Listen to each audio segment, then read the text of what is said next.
Straight off the top, I love all of my niggas. That shit ain't gon' stop till we on top and we ballin' my nigga. We be flying, so you know them bitches be stalking my niggas. That shit'll never change, and it's the same with all my niggas. City to city, I should be at home. That's what my real say. But bitch, I'm grown on these streets. Clowns, catching niggas know we bout that action. If a nigga play with me, then my heart can gon' let him have it. Hey, thank you, the shit, this truth, the shit. Nigga play out in that Ruger hit. Get on them tracks, they be like, who is this? I'm rude with it. Ain't got no manners, all them pussy niggas talk the shit. Yeah, I know they can't stand us, but UPK, Louisiana, bitch, that's what I'm reppin'. And my niggas solid, number real ones in my section. If you wanna get down, put your boots on, start stepping. Brotherhood is a weapon. Brotherhood is a weapon. Better watch how you stepping, cause brotherhood is a weapon. If I die for my niggas, it'll be an honor and a bliss. Better watch how you stepping, cause brotherhood is a weapon. Brotherhood is a weapon. Better watch how you stepping, cause brotherhood is a weapon. If I die for my niggas, it'll be an honor and a bliss. Better watch how you stepping, cause brotherhood is a weapon. Now, right now, for all my sisters and brothers, because I love them, I see them dapping and hugging. It's amazing to see how well we adapt from the struggle. Born again from a life of sin, trapped in the gut. My mind frame was to kill my own kind. Feeling inferior, waking up ready to die. Run with them killers, so it's just a matter of time. Oh, I take your life fully, you take mine. That's when I realized the slaves killing slaves while the white man let it get old. We in them graves, shit got me fit play. I opened the Bible, went through them records, found out we was royalty, a nation to be respected. But in this world we rejected, we hated for our complex, still fighting to get accepted. We hear the truth and reject it, but love is getting corrected. And all my niggas correct me, the commandments, the foundation we erected. Brotherhood is a weapon. Brotherhood is a weapon. Better watch how you stepping, cause brotherhood is a weapon. If I die for my niggas, it'll be an honor and a bliss. Better watch how you stepping, cause brotherhood is a weapon. Brotherhood is a weapon. Better watch how you stepping, cause brotherhood is a weapon. If I die for my niggas, it'll be an honor and a bliss. Better watch how you stepping, cause brotherhood is a weapon. Hey, hey.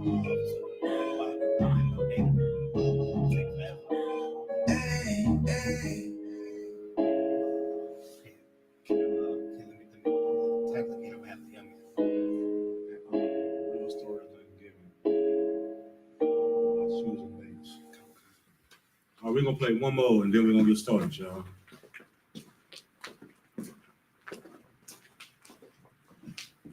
Fuck with my niggas and get your wig split. I lay done, don't you forget it. See where I come from, them niggas we on trap day, we train that hit shit. I heard you got a problem with my niggas, be careful, that may cost you your life. If you cross that line, somebody die, you better think twice. We ready for war, or whatever, it's a kill mission, gave me a soul, told me bring him back, where it's still dripping. My niggas, them field niggas, who rebel, they prevail, against all odds, we never fail, cause the Lord will us. What's the first word say?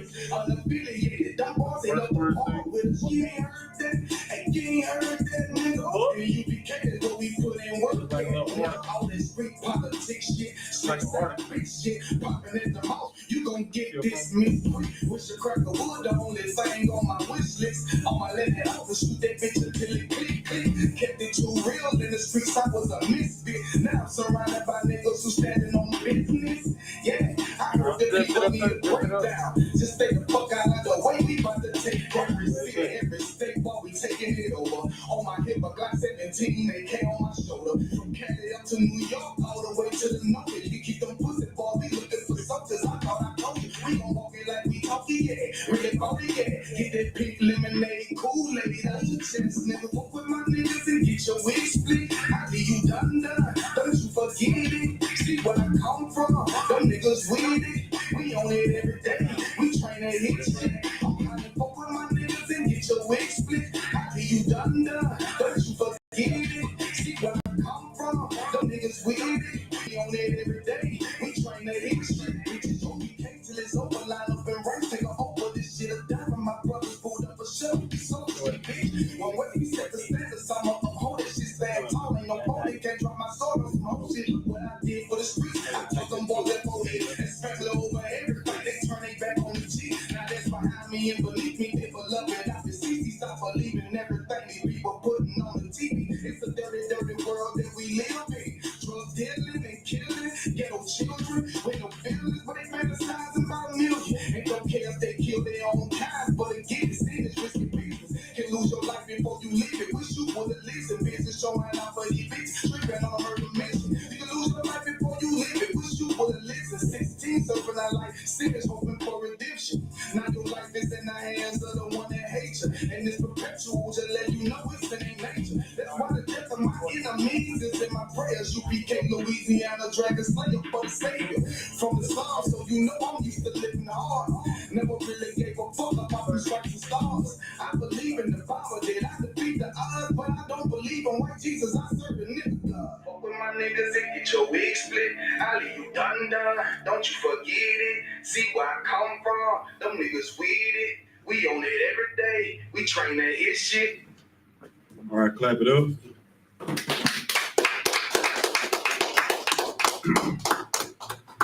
Shalom, Israel. This is Israelite School of Universal and Practical Knowledge.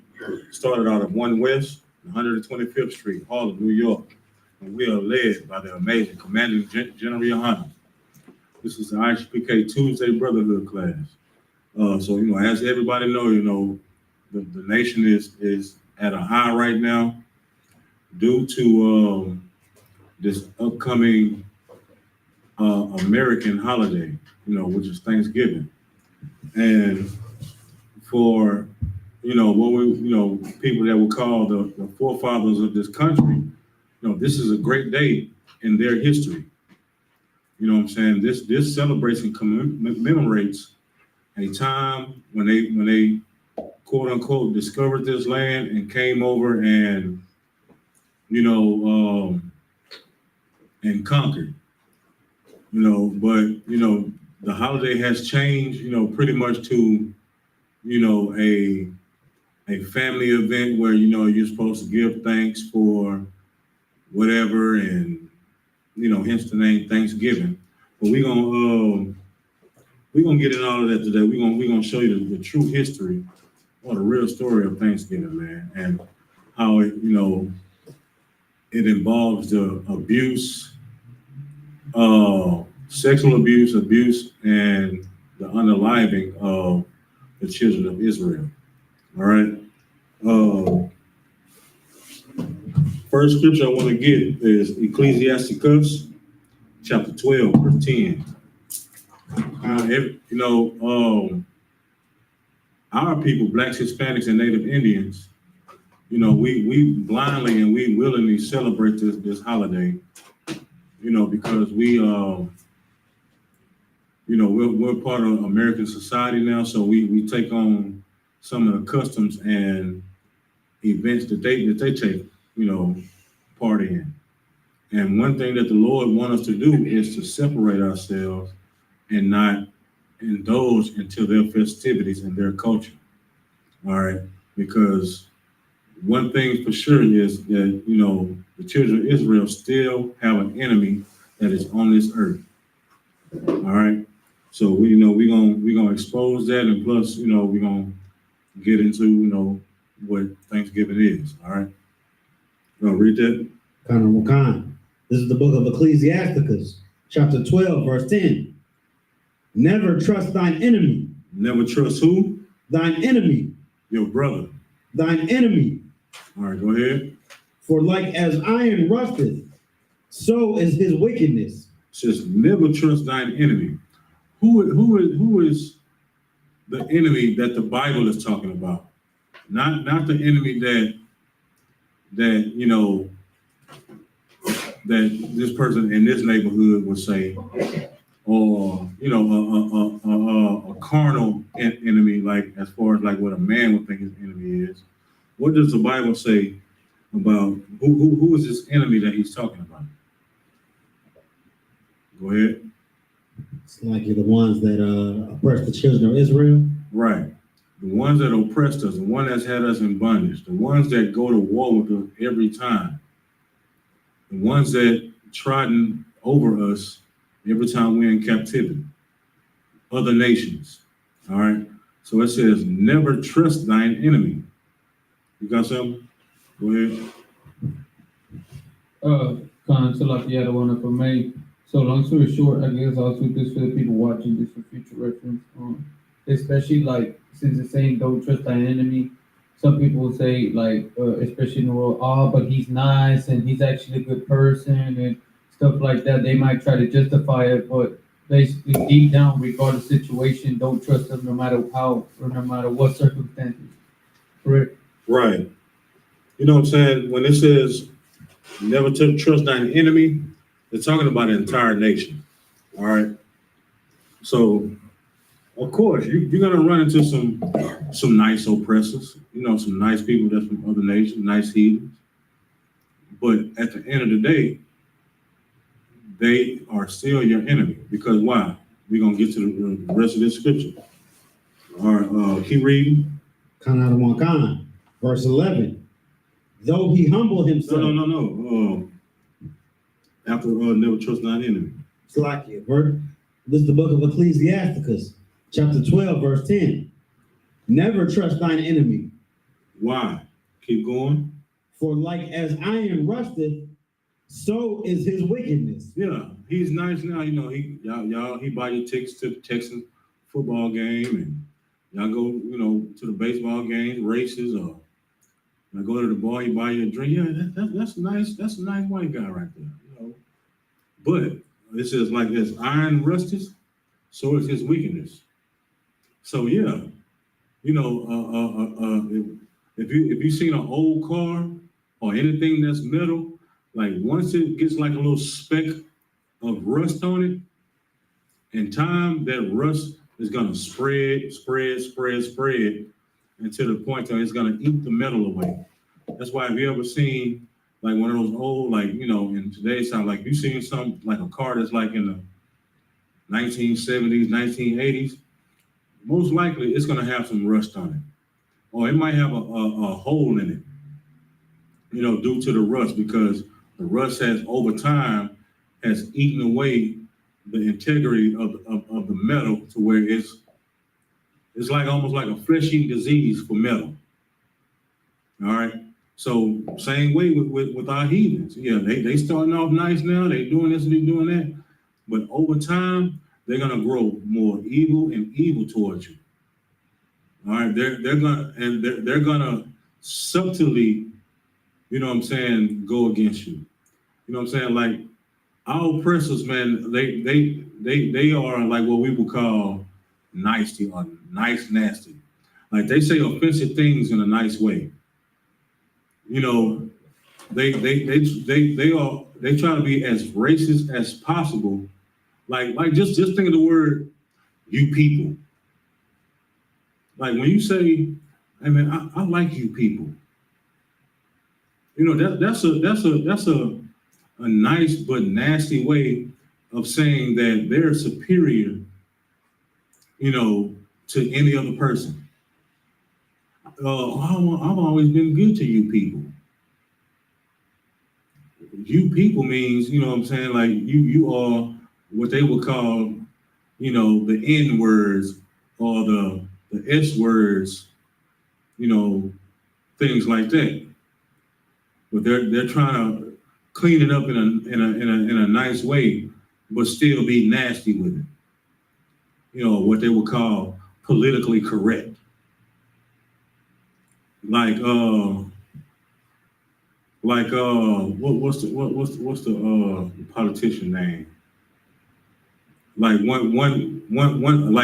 another word they would use is like unsavory characters. You know, black people were considered unsavory characters. You know what I'm saying? Like, you know, if they didn't want to be on the news media and call us the derogatory terms that they blatantly used to call us back, you know, back in the game, there was unsavory characters. You know, things like that.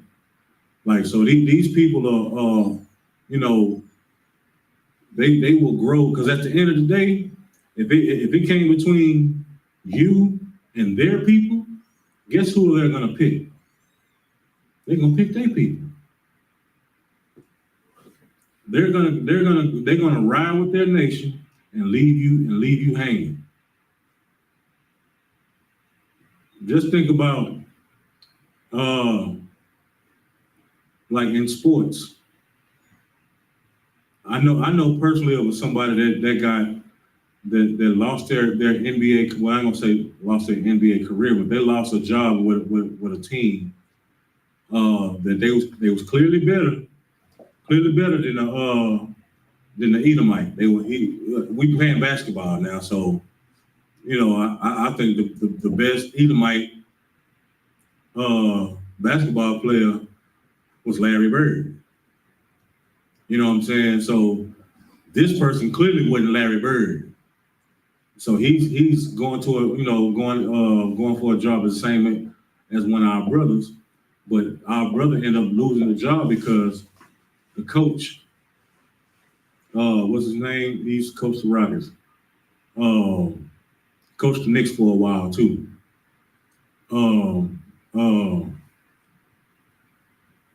Can't think of his name right now. But the coach went to school with the Edomite basketball player's dad. They were frat brothers and they were roommates in college. So the Edomite basketball player ended up getting a job.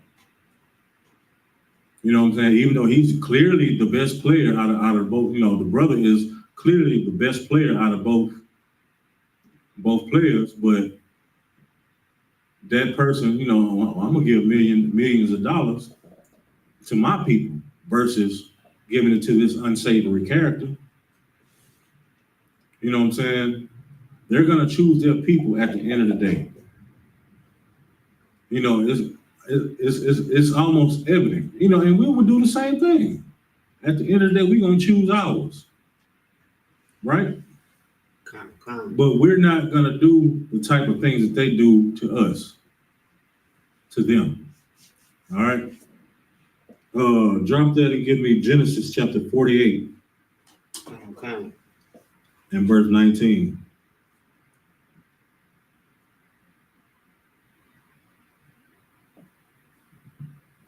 This is the book of Genesis, chapter 48, verse 19. And his father refused and said, Salakia, 49 and 19. Salakia. Okay.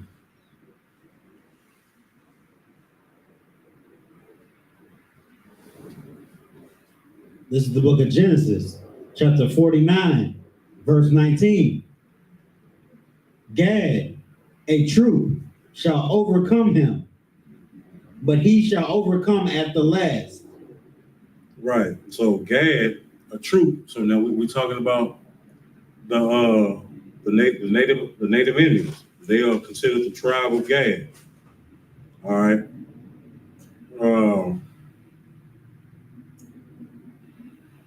Slacking.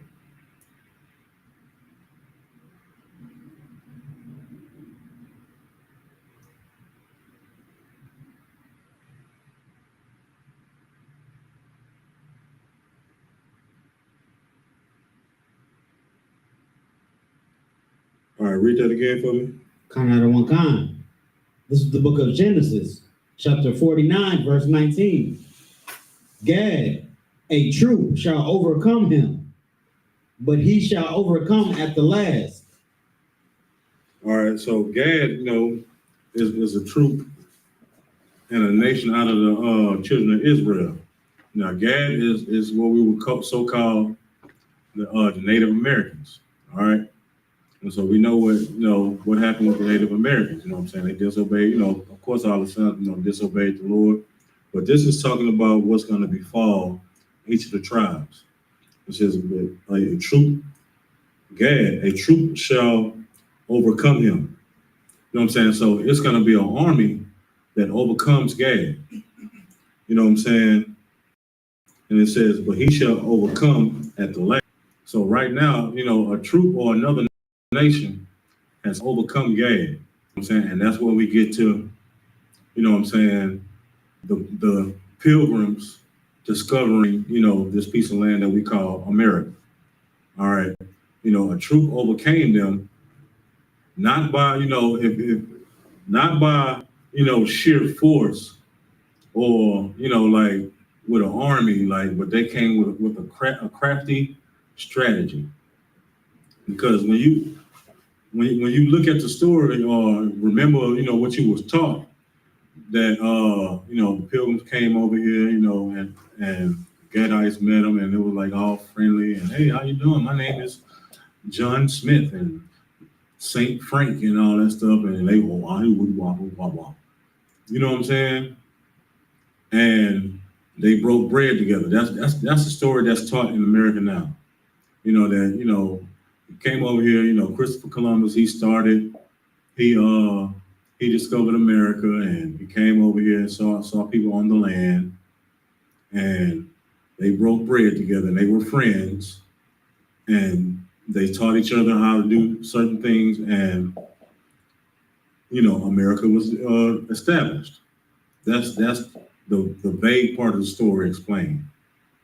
All right, but we know if you have some type of Gadite or Reubenite or Simeonite in your family, you know what I'm saying? That's not the case. That it was all type of trickery and all type of things that happened, which made these people that so-called call themselves pilgrims became our enemies. That's why when we read Ecclesiastes 12 and 10, it says, never trust thine enemy. You know what I'm saying? Because as iron rusteth, so is his wickedness. So yeah, they came over here, all cool and friendly and, bringing turkeys and all that stuff like that. But then what happened at the end? What happened slowly but surely? This entire country was occupied by the Gadites, the Simeonites, Zebulun, the Ishkarites, like this whole entire landmass was occupied by the children of Israel. But over time, guess what happened? It's a whole new flag that's flying over this nation right now. All right. Drop that and give me Matthew chapter 15, verse 3. Come. This is the book of Matthew, chapter 15, verse 3. But he answered and said unto them, why do ye also transgress the commandment of God by your tradition? Right. So Christ is asking these people, why do you transgress the commandment of God by your tradition? All right. And what that means is, like, once we came into a new land, or wherever we were, like, we followed the tradition of men. Like, we didn't follow the commandment of God. We followed the tradition of men. All right. And so over time, when those Gadites, Simeonites, Zebulunites, and all these other native tribes to this land, when they disobeyed and started serving other gods, the Most High dealt with them. All right. So with traditions, what anybody know what a tradition is? Go ahead. It's a custom, or you could say a ritual of a ethnic group. A what? It's a custom, or it's a what do you call it? An event passed down from generations by a group of people. Right. Something that like you say, either a generation or a family or a nation would do, that is passed down. Like, I give you like a tradition, like on my father's side, we have a family reunion every year. You know, the tradition is for all the men to get together on Friday, go to the country, and cook all the meat. The women get together, they go on separate ways. They cook all the sides and cakes and pies and all that stuff. And then on Saturday, we come together as a whole family. You know, that's a tradition that we do that's been passed down. You know, but as a nation, like we've passed down traditions from other nations. Like we started doing things like even in the wilderness, like the tradition of you know what I'm saying, and when it's talking about traditions, also it also could be idol worship too, because like I said, when we was in the wilderness, we took on a tradition of Egypt. That's why we made that golden calf and started, you know, worshiping as if it was a god, because that's what one of the traditions or customs of Egypt. That was one of their gods, you know what I'm saying? Because Egypt was polytheistic, which means that they served more than one god. They recognized more than one entity as a god. So that bull or calf, or whatever you want to call it, was one of the entities that they worshiped. That was a tradition that we, you know what I'm saying, that we took on. Christmas. People don't even know why we celebrate Christmas. Of course, you know, they talking about celebrating the birth of Christ. But when you read the Bible and understand the Bible, you know that Christ wasn't even born in the dead cold of winter. But that's a whole different story. All right. So when it's talking about traditions, you know, you give me 2 Thessalonians 2:15. Kind. All right, we gotta understand that when we're doing traditions, we have to do the traditions of our ancestors. You know what I'm saying? From Abraham, Isaac, and Jacob. Like, they followed all the traditions of their forefathers, or their father, or their grandfathers. All right, that's how the law is passed down. You know, you teach your son, you know, the laws that he need to know. You teach your daughter the laws that she needs to know. You teach your family the laws that they need to know. You know, just how Noah knew how to separate the clean animals from the unclean animals.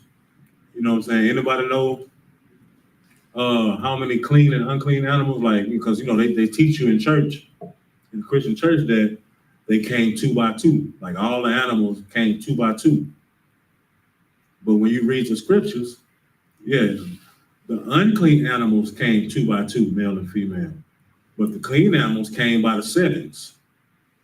All right? You know what I'm saying? Like that's a tradition that they teach you in the Christian church, that on Noah's Ark, it was only all the animals came in 2 by 2. So it was 2 elephants, 2 lions, two rabbits, 2 wolves, 2 giraffes. But when you understand the scriptures, it was 2 lions, because lions are unclean to us as far as to eat. Yeah, it was 2 rabbits, because rabbits are unclean to us. It was 2 pigs, because 2 pigs are unclean to us. But it was 7 cattle, male and female. It was 7 chickens. There was 7 goats, 7 lambs, because they're clean to us. Those traditions were passed down by Noah's father and Noah's forefathers. All right. So read that for me. Kind of one concept like 3:15, correct? 2 Thessalonians 2:15. So like this is 2 Thessalonians 2:15. Therefore, brethren, stand fast and hold the tradition which all of you have been taught, whether by word or by epistle. Right. So it says, stand fast. What stand fast mean? Hold your ground. hold your ground, or you know, like how we say today, stay 10 toes down. You know, keep the traditions of the Lord. You know, don't waver. Don't well, we in this land, we got to do what they do. No, we don't. You know, because in this land, you know, they have pride money. You know, and pride money is totally against, you know, our doing. You know, in this country, they celebrate all type of things. You know, like if you in China, you gotta worship a rooster one year. Next year you gotta worship a rat. Next year you gotta celebrate a monkey. The next year you gotta celebrate a koala bear. You know what I'm saying? Like those are traditions of those nations. We don't supposed to do that. We're supposed to celebrate and follow the traditions of the things that our forefathers taught us and passed down. All right, which means we have to follow the tradition of Passover, follow the tradition of the Feast of Dedication, which is coming up, or you know what people like to call Hanukkah or Hanukkah, you know, the Yiddish term. All right, or I think we call it Yom Kippur or something like that. Whatever it is, it don't matter. You know, we gotta follow those traditions. All right. So it says, stand fast and hold the traditions which ye have been taught, whether by word, you know, like oral traditions. You know, when you sit down around your grandma and your grandpa and they tell you stories on how they used to live and what they used to do, by that, or by epistle, or by the book. You know what I'm saying? Or, you know, by the scriptures. All right? We're supposed to hold on to these. All right, so when we realize that holding the tradition of this country is detrimental to our salvation and our nation, you know what I'm saying? Because this holiday is really about our detriment, like our downfall, our what you call it, when we were destroyed. All right. Give me Proverbs 3:31. Baba Shah. So like this is Proverbs 3, verse 31. Envy you not the oppressor, and choose none of his ways. It says, envy thou not the oppressor, and choose none of his ways. It don't matter if they look like they having fun drinking all that beer on St. Patrick's Day. Yeah, they look like they're having a gang old time. Don't envy them going, you know, back in the day when they used to go to Woodstock. You know, Woodstock was hundreds of thousands, maybe even millions of people in a big field, smoking weed, doing all type of drugs, drinking, and having sex with each other. That's what they do with every summer. And we look at that event like, man, they out there having fun. Man, I want to go. Man, we ought to do that. We shouldn't do that. We shouldn't choose none of his ways. You know, we did. You know, we ended up making the Freaknik, the Capitol Beach party. You know, same magnitude. You know, we go out there. You know, the women dress promiscuous. You know, there's all type of drugs being done. You know, you walking down the street, you know, half naked. You know what I'm saying? You doing all type of drugs, driving crazy. You know, some women getting, you know, sexually abused. Some men too, or being robbed. All right. You have something? Go ahead. So like the other one, the question I'm gonna ask may sound a little weird, but quick question: the way you explained the animals before, the same way animals are unclean, the same way as other people are unclean as well. Say that again. So, Salaki, sir. So basically, the way we were explaining that the animals that went by two were unclean, is it also in the Bible it explains like also I know how like the oppressive, but like other ethnicities that are unclean, Which means like they're unclean, like the animals are unclean. You know what I mean? Like basically yeah, they're trust not the unclean. oppressive, like they're an unclean nation. Like Yeah, they're an unclean nation. That's why the Bible calls them uncircumcised, because they don't follow the same standards that we do. All right.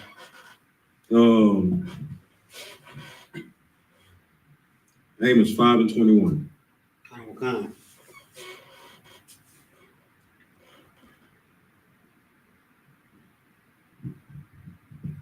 This is the book of Amos, chapter 5, verse 21. I despise your feast days. He said what? I despise your feast days. Mm-hmm. So it says, first it says, I hate. So, a lot of people say, God don't hate. God is love. God is not hate. He loves everything. Like he's all loving, all knowing, all gummy bears and cotton candy. But right here, it's saying that I despise your feast days.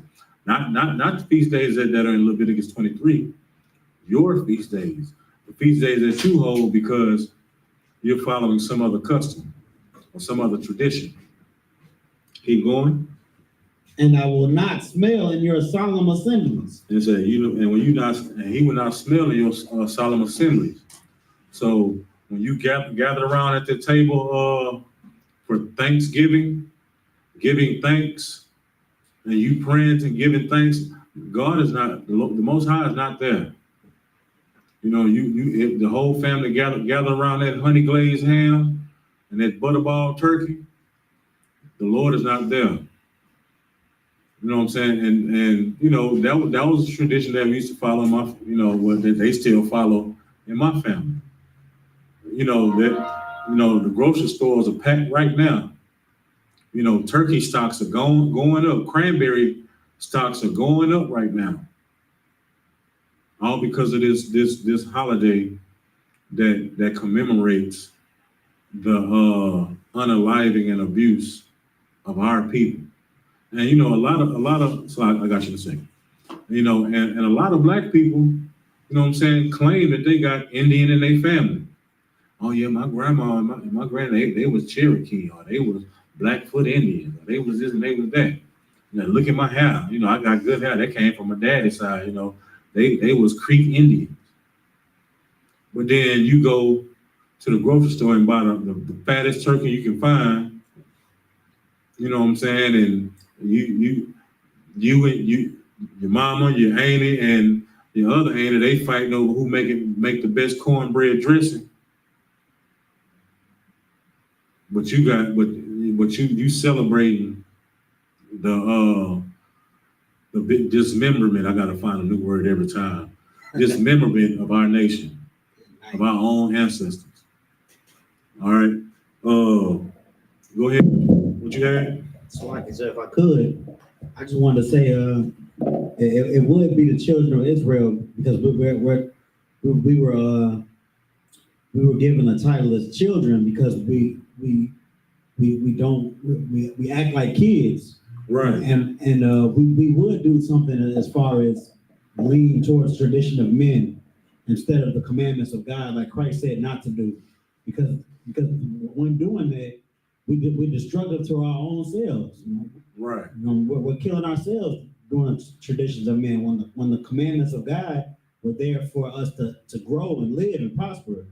Right. Us being children and simple-minded, we want to do what looks right, what looks fun to do, or what looks cool, or I can't even think of why we would do it, but we would do it because we're foolish. Right. And one of those things that was a heavy point that you brought on. You don't know why that we do it, and it's because give me 1 second. I'll get to it. But Stockholm syndrome. you know, we love to, you know, appease our oppressors and be just like them. Plain and simple. Matter of fact, while we on Thanksgiving, let me get that article.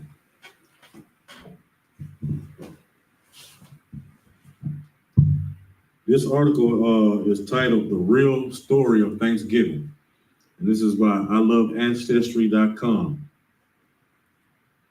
All right, somebody got it? Sir. All right, go ahead. This is the story began in 1614. Hold on, is not a sentence above that? Sir, most of us associate the holiday.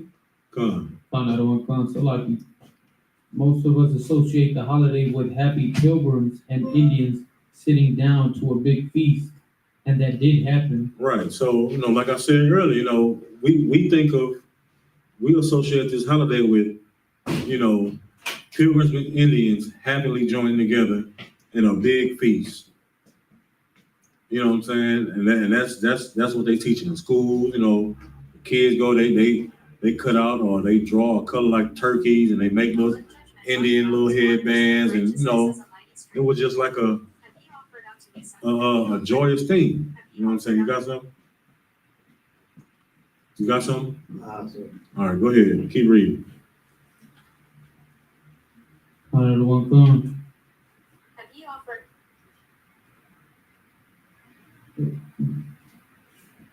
The story began. So like to get refreshed. One moment. The story began in 1614 when a band of English explorers sailed home to England with a ship full of Patuhut Indians bound for slavery. All right, now this says 1614. Now, this is what, 200, almost 200 years after 1492, when so-called Christopher Columbus sailed the ocean blue. You know, this is after that. So now they done came back. All right. So it says the story began in 1614 when a band of English explorers sailed home to England with a ship full of Patuhut Indians bound for slavery. All right. So they sailed home. So they went to this land that they newly called America, and they brought some people back. All right. So they like, well, look what we found. You know, this is after they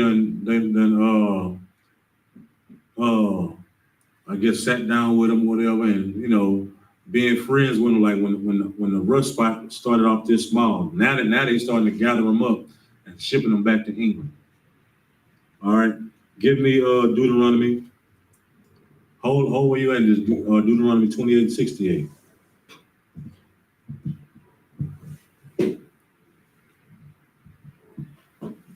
Khan. This is the book of Deuteronomy, chapter 28, verse 68. And the Lord shall bring thee into Egypt again with ships. Wait, who? Go back to where? Shall bring thee into Egypt again with ships. So now the word Egypt in this context means slavery or bondage. You know, this is a prophecy that the Lord gave the children of Israel if we fail to listen, to hearken, and to do his commandments, all his commandments. All right. So this is an instance where, you know, these Patuhut Indians were taken on ships, bound back to a land for slavery. All right. This is because we failed to listen to the Most High. All right, keep going with the article.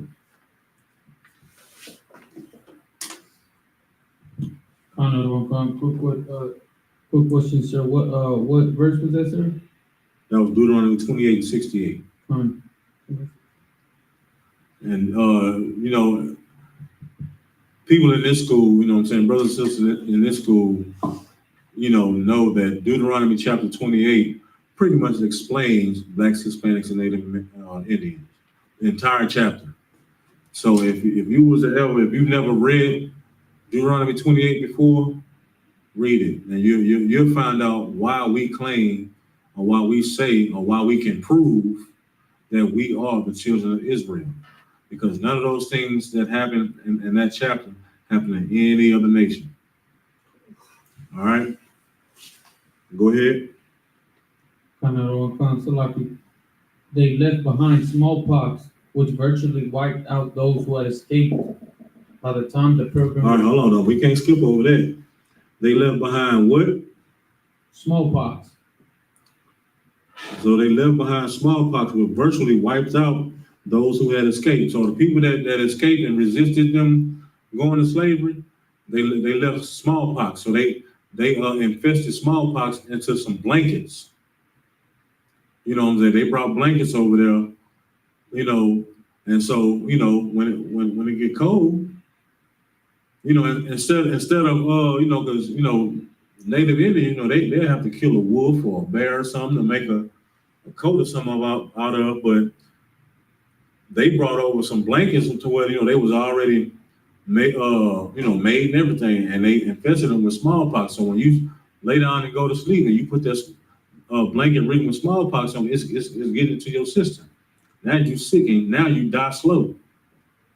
Go ahead. So basically the smallpox was put on there on purpose, or was just that their immune system? No, it was put there on purpose. This was biological warfare. Same thing they with Corona. Right. This was biological warfare. You know what I'm saying? You know, this is also after they killed all the buffalo. They unallowed all the buffalo. You know, so that means they couldn't eat. So they were starving them out, and they was infesting them with diseases. You know, the Native Indians was living on this land for a long time. So they learned how to survive and live on this land. They knew how to plant, they knew how to till the ground, they knew how to hunt. And the buffalo was their number one source of food. Because why? It was clean. It was a clean animal. Of course, you know, they hunted deer and, you know, things like that, but it's kind of hard for you to slaughter deer, you know what I'm saying, in masses like that if you don't know how to hunt. You know what I'm saying? So you see some pilgrims trying to run down some deer, that ain't gonna happen. First of all, they stink, and them deer gonna pick up on it. But a buffalo is a cow or a cattle. They sitting there, they just standing there moving around. You know, if you got a gun, I mean, you can shoot a buffalo like, you know, easy versus a agile, speedy deer. So they unalived all the buffalo. They didn't unalive them and eat them. They just unalived them and burned them to kill the food source. They what they call that like a siege. You know, like in the military, they call it a siege. When they cut off your supply, your resources, you know, to smoke you out, you know what I'm saying, to make you weaker. You know, so when they come back, you can't fight because you hungry, you sick, you know, your immune system, like, so all they got to do is come back with some more soldiers and wipe y'all out easy. So this was a tactical strategy to get rid of our people. All right, keep going on that article.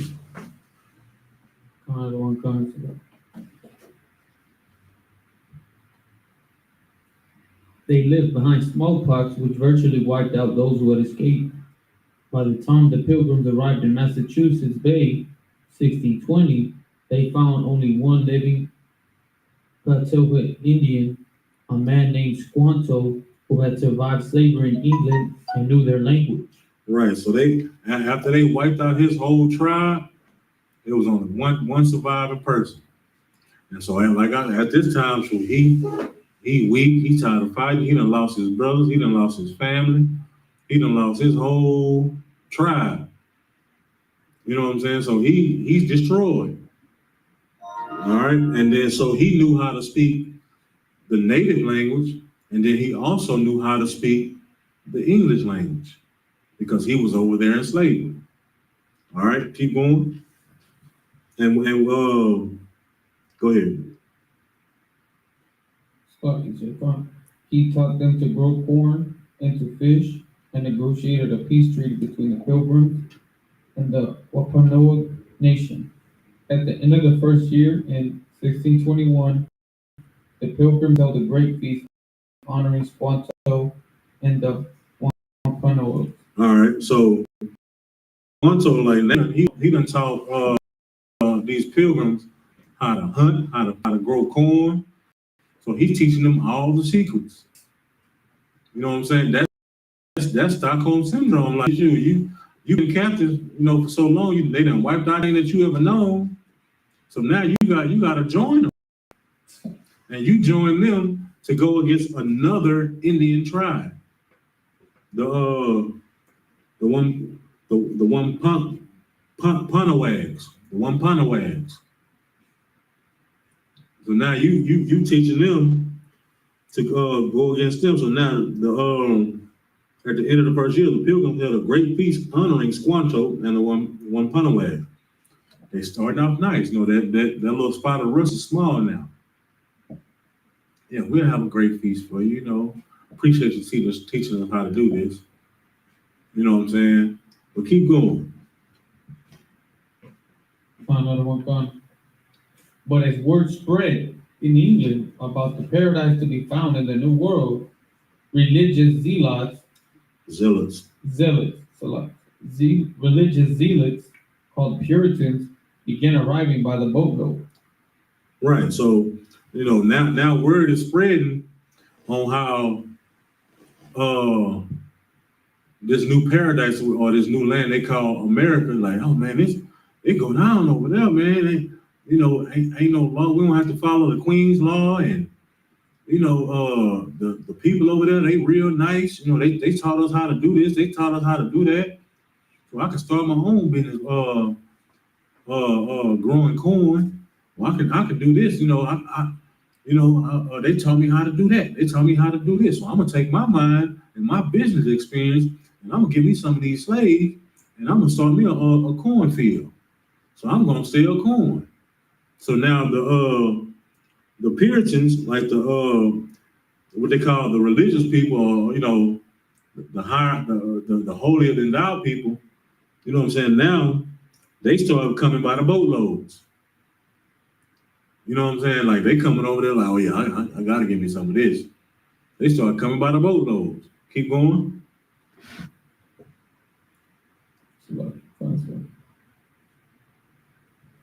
Was it Ali Walter? Finding no fence.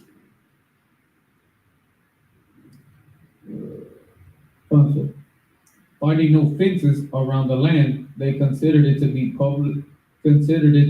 in the public domain. All right, so what that means is, because like in England, like if it's fenced off, that means it's somebody's property. So they didn't see no fences nowhere when they got to this new land. So they saying that, okay, well, I don't see no fences. That means all this is free game. Let me go ahead and claim my territory. Let me go ahead fence off my block. All right, keep going. Joined by other British settlers, they seized land, capturing strong young natives for slaves and killing the rest. Right. So they didn't click up with other settlers, and they seized the land.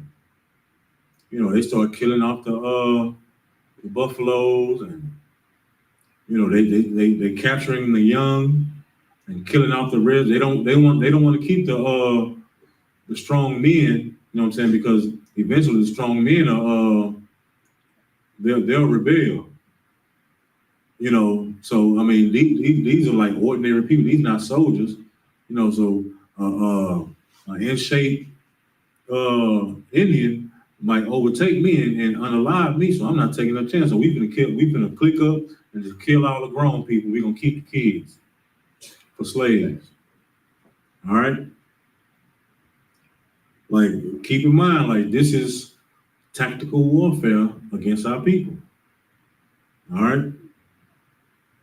Go ahead. But the Phuket nation had not agreed to the peace treaty Squanto had negotiated. Right, so it was one nation that they ain't agreed. Like, Squanto don't speak for us. Like, you know what I'm saying? Like, I don't know why Squanto come around like we don't even like Squanto. Like, I don't know, he can't speak for us. We don't even know who he is. Go ahead. And they fought back. The Phuket War was one of the bloodiest Indian wars ever fought. Right, so this group of Indians, they fought back. They're like, man, Squanto, man, that nigga don't speak for us. You need to go on. Hey, man, look, hey, y'all come over here with that. We firing off arrows. We gonna fight back. So they fought back. Next, go ahead. Next paragraph. In 1637, near present-day Raton, Connecticut, over 700 men, women, and children of the Phuket tribe had gathered for their annual Green Corn Festival, which is our Thanksgiving celebration. All right, so this nation, they gathered together for their annual corn, I guess corn harvest, every year. And this is our Thanksgiving celebration. So right around this time, this is when they celebrating their corn harvest. All right, keep going. In the pre-dawn hours, the sleeping Indians were surrounded by the English and Dutch mercenaries who ordered them to come outside. Right, so another tactical move. You know what I'm saying? The Indians, they all sleep. They ready to wake up in the morning and get their celebration on. But then boom, you get a knock on the door, knock on the hood. Like, hey man, y'all need to come on outside at nighttime when everybody's asleep. All right, go ahead. Those who came out were shot or clubbed to death, while the terrified women and children who huddled inside the longhouse were burned alive. Right, because when something goes bump in the night, who gets up to investigate? The man, the husband. So, I wake you up at night. You know what I'm saying? You can't see everything clear. You walk outside now, wearing huts. It's ain't nothing but the moonlight up there. Ain't no street lights. Ain't no porch lights or nothing. So you walk out the hut, and you don't see 100 men standing around. You probably see 5 of them. As soon as you walk out, boom, they shoot you. And keep in mind, we didn't. They didn't have guns then. The Indians didn't have guns then. We just had clubs, arrows, and spears. So for a bullet to be flying at you like that's nothing you've never seen before or heard before. All you hear is a loud boom, and then the head of your family falls to the ground dead, unalive. Like, that's a whole new thing. All right. It says those who came out were shot or clubbed to death, while the terrified women and children who huddled inside the longhouse were burned alive. You know what I'm saying? This is what they did to our women and children. Like, the men got the quick death, the quick unaliveness of life. But our women and children suffered. Like, to be burned alive, like, you know what type of pain that is? Like, if you ever put your hand, like you set your hand on a stove like that, like you quickly move your hand because it's hot and it hurts. Or if you ever, burned yourself with a lighter by accident, or put your hand over the stove just to see how hot it was. Imagine how hot that is, but then you in a hut being burned alive. That is torture for women and children. This is how they did our women and children. But we want to take on the traditions of our oppressors, our captors. All right, keep going.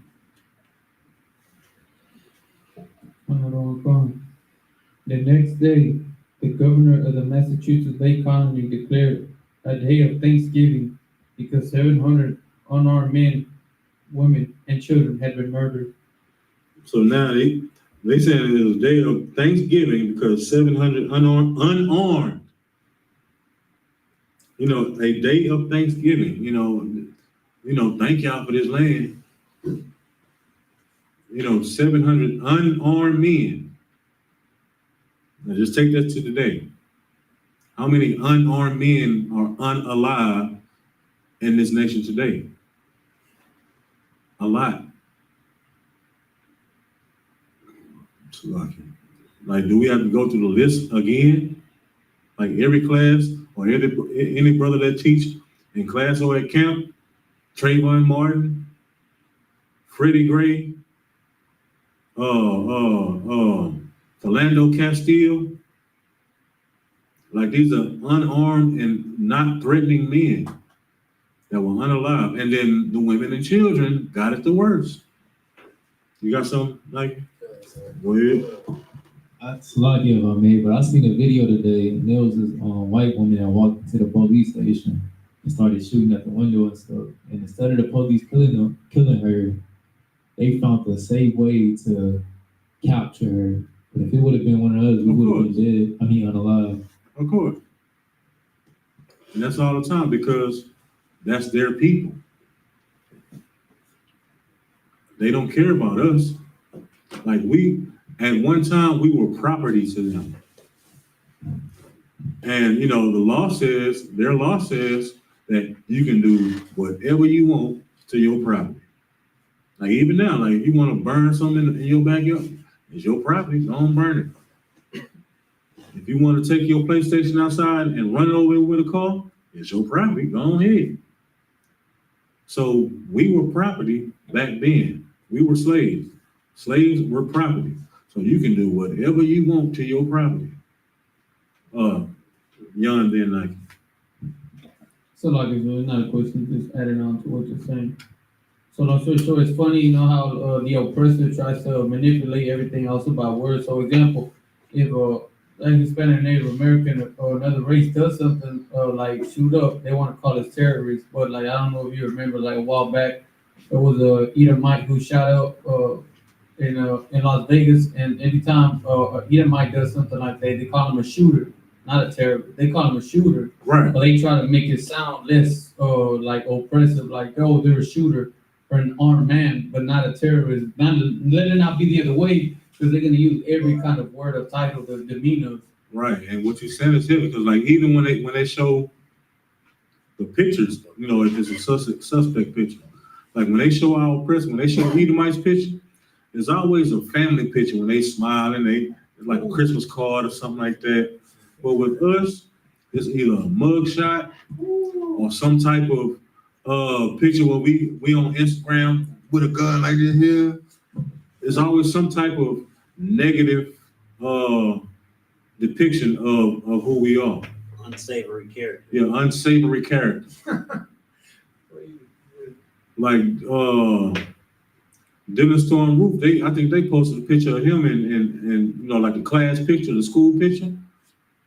You know what I'm saying? Like they posted, but with Trayvon Martin, like they showed some other picture.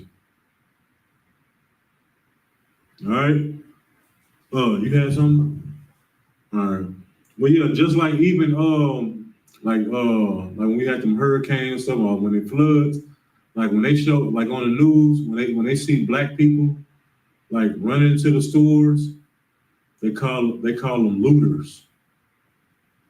You know what I'm saying? They're savages. They're looting these stores.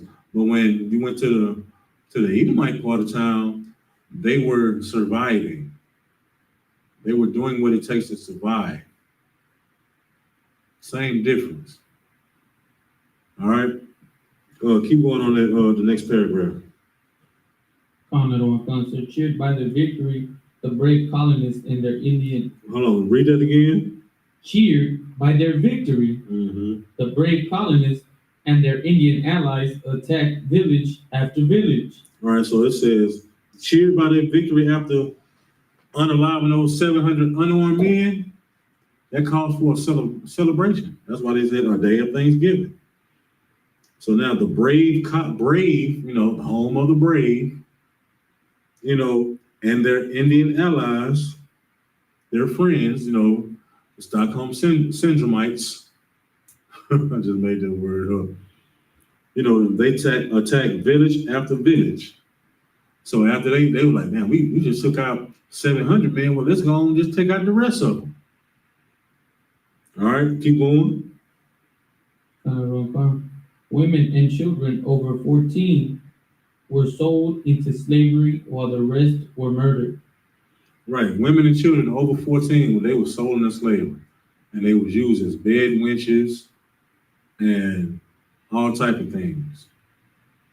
Everybody else was unalive because it would cost too much to take care of a baby, a suckling child. That's why they were unalive. But somebody 14, you know, they can work. They can be a servant or they can be a bed wench. All right. Keep going.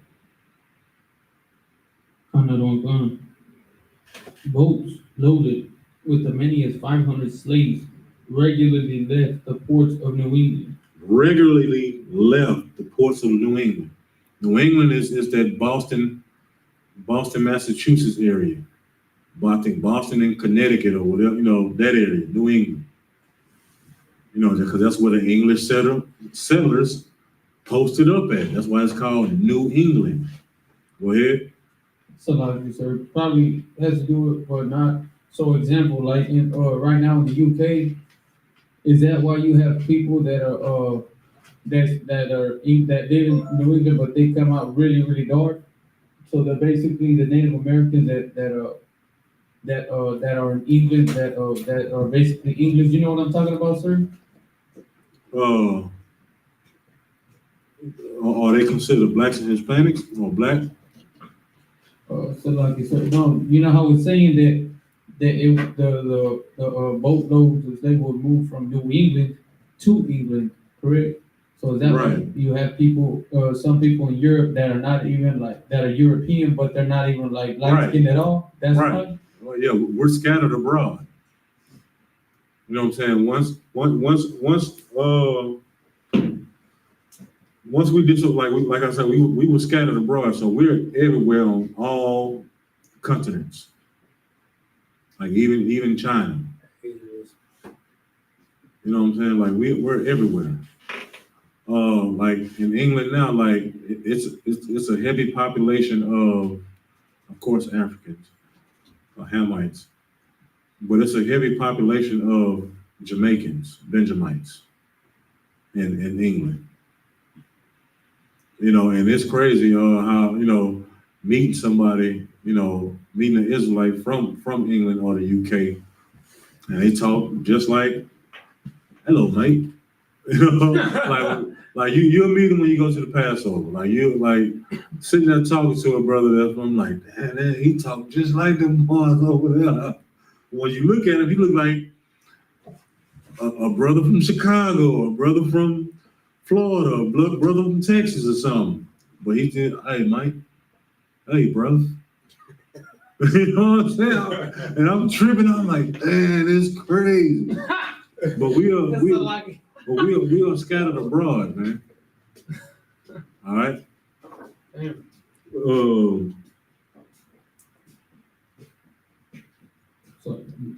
to the next paragraph. So like I said, there's one more sentence there. Go ahead. Bounties were paid for Indian scalps to encourage as many deaths as possible. Right. So you was paid for how many Indians that you unalive, and the proof of you unaliving them was bringing back their scalp. So you have to chop their hair off and part of their scalp and bring it back, and that'll let the people that was paying let them know that you unalive a certain amount of people, and they paid you for them. So that encouraged, like, you paying. I'm gonna just use today's currency. You paying $500 a head or $1,000 a scalp? Bet I'm finna be rich by the end of the month. Because I'm going village to village, scalping. You got something? It's like I just had a question on one. So those representations of Gadites scalping our oppressor, they were just doing that because they're like, this that y'all did it to us, this is how I feel. They were just returning the favor.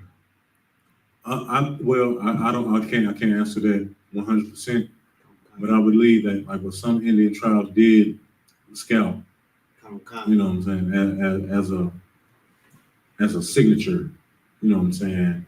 Oh, okay, Right. Keep going to the next paragraph. Transfer.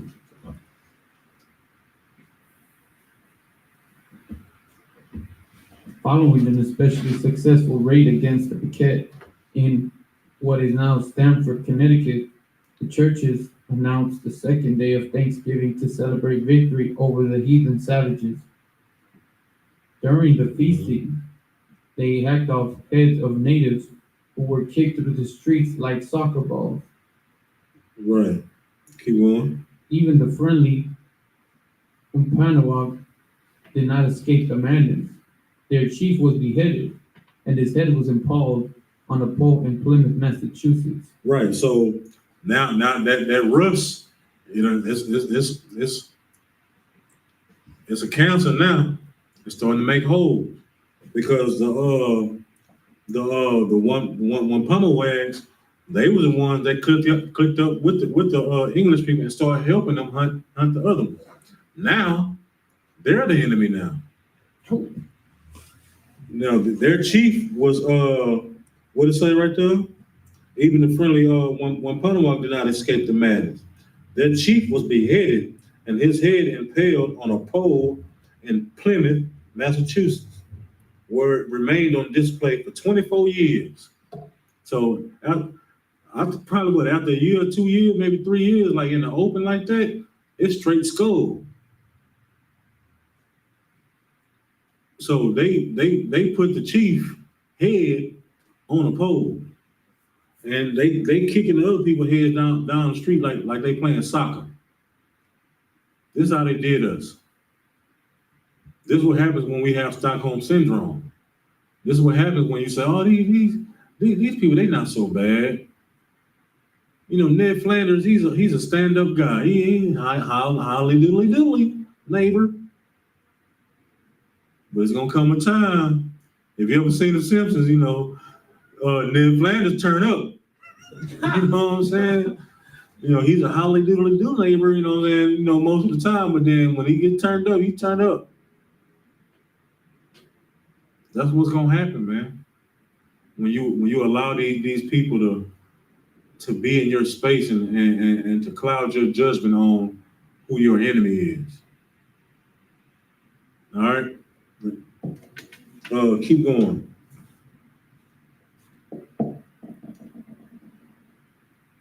Where it remained on display for 24 years.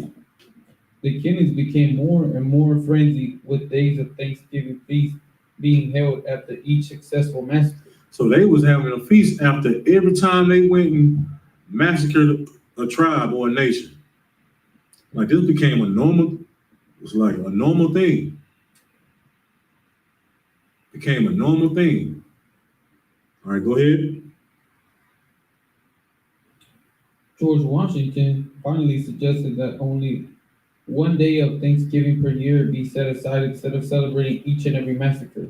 Right. So, you know, George Washington, you know, considered the first president of this nation. You know, he was general at the time. He said, "All right, well, we don't have a feast day after every massacre now. Let's just set aside one day when we just have one big feast, all right? You know, I'm not stopping you from massacring people, but just don't celebrate it every time, all right? We're just gonna pick one day and we're gonna celebrate this day to the fullest. I'm gonna be out there too, but just don't celebrate it every day, all right?" So this is like an early form of lynching too.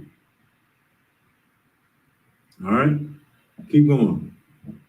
One point. Later, Abraham Lincoln decreed Thanksgiving to be a legal national holiday during the Civil War. And everybody love old Abe, huh?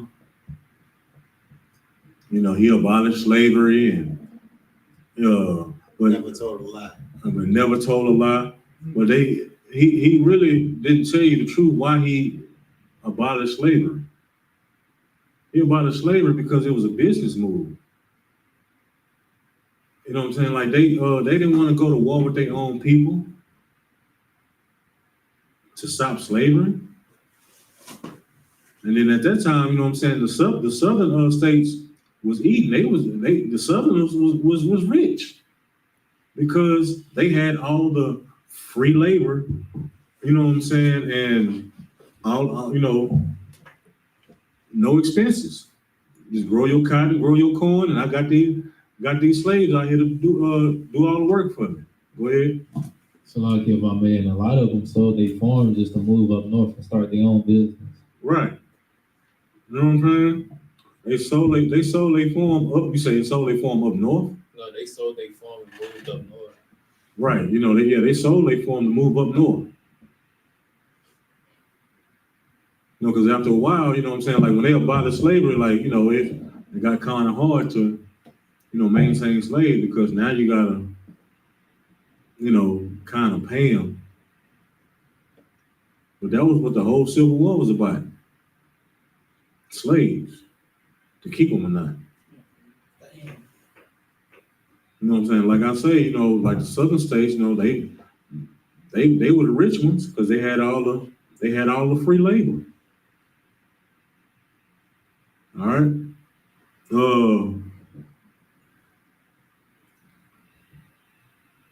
Yeah, so it says Abraham Lincoln decreed Thanksgiving Day to be a legal national holiday during the Civil War.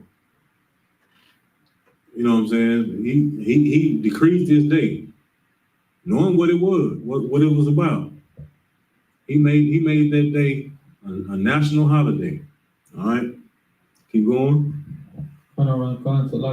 On the same day, he ordered troops to march against the starving Sioux in Minnesota.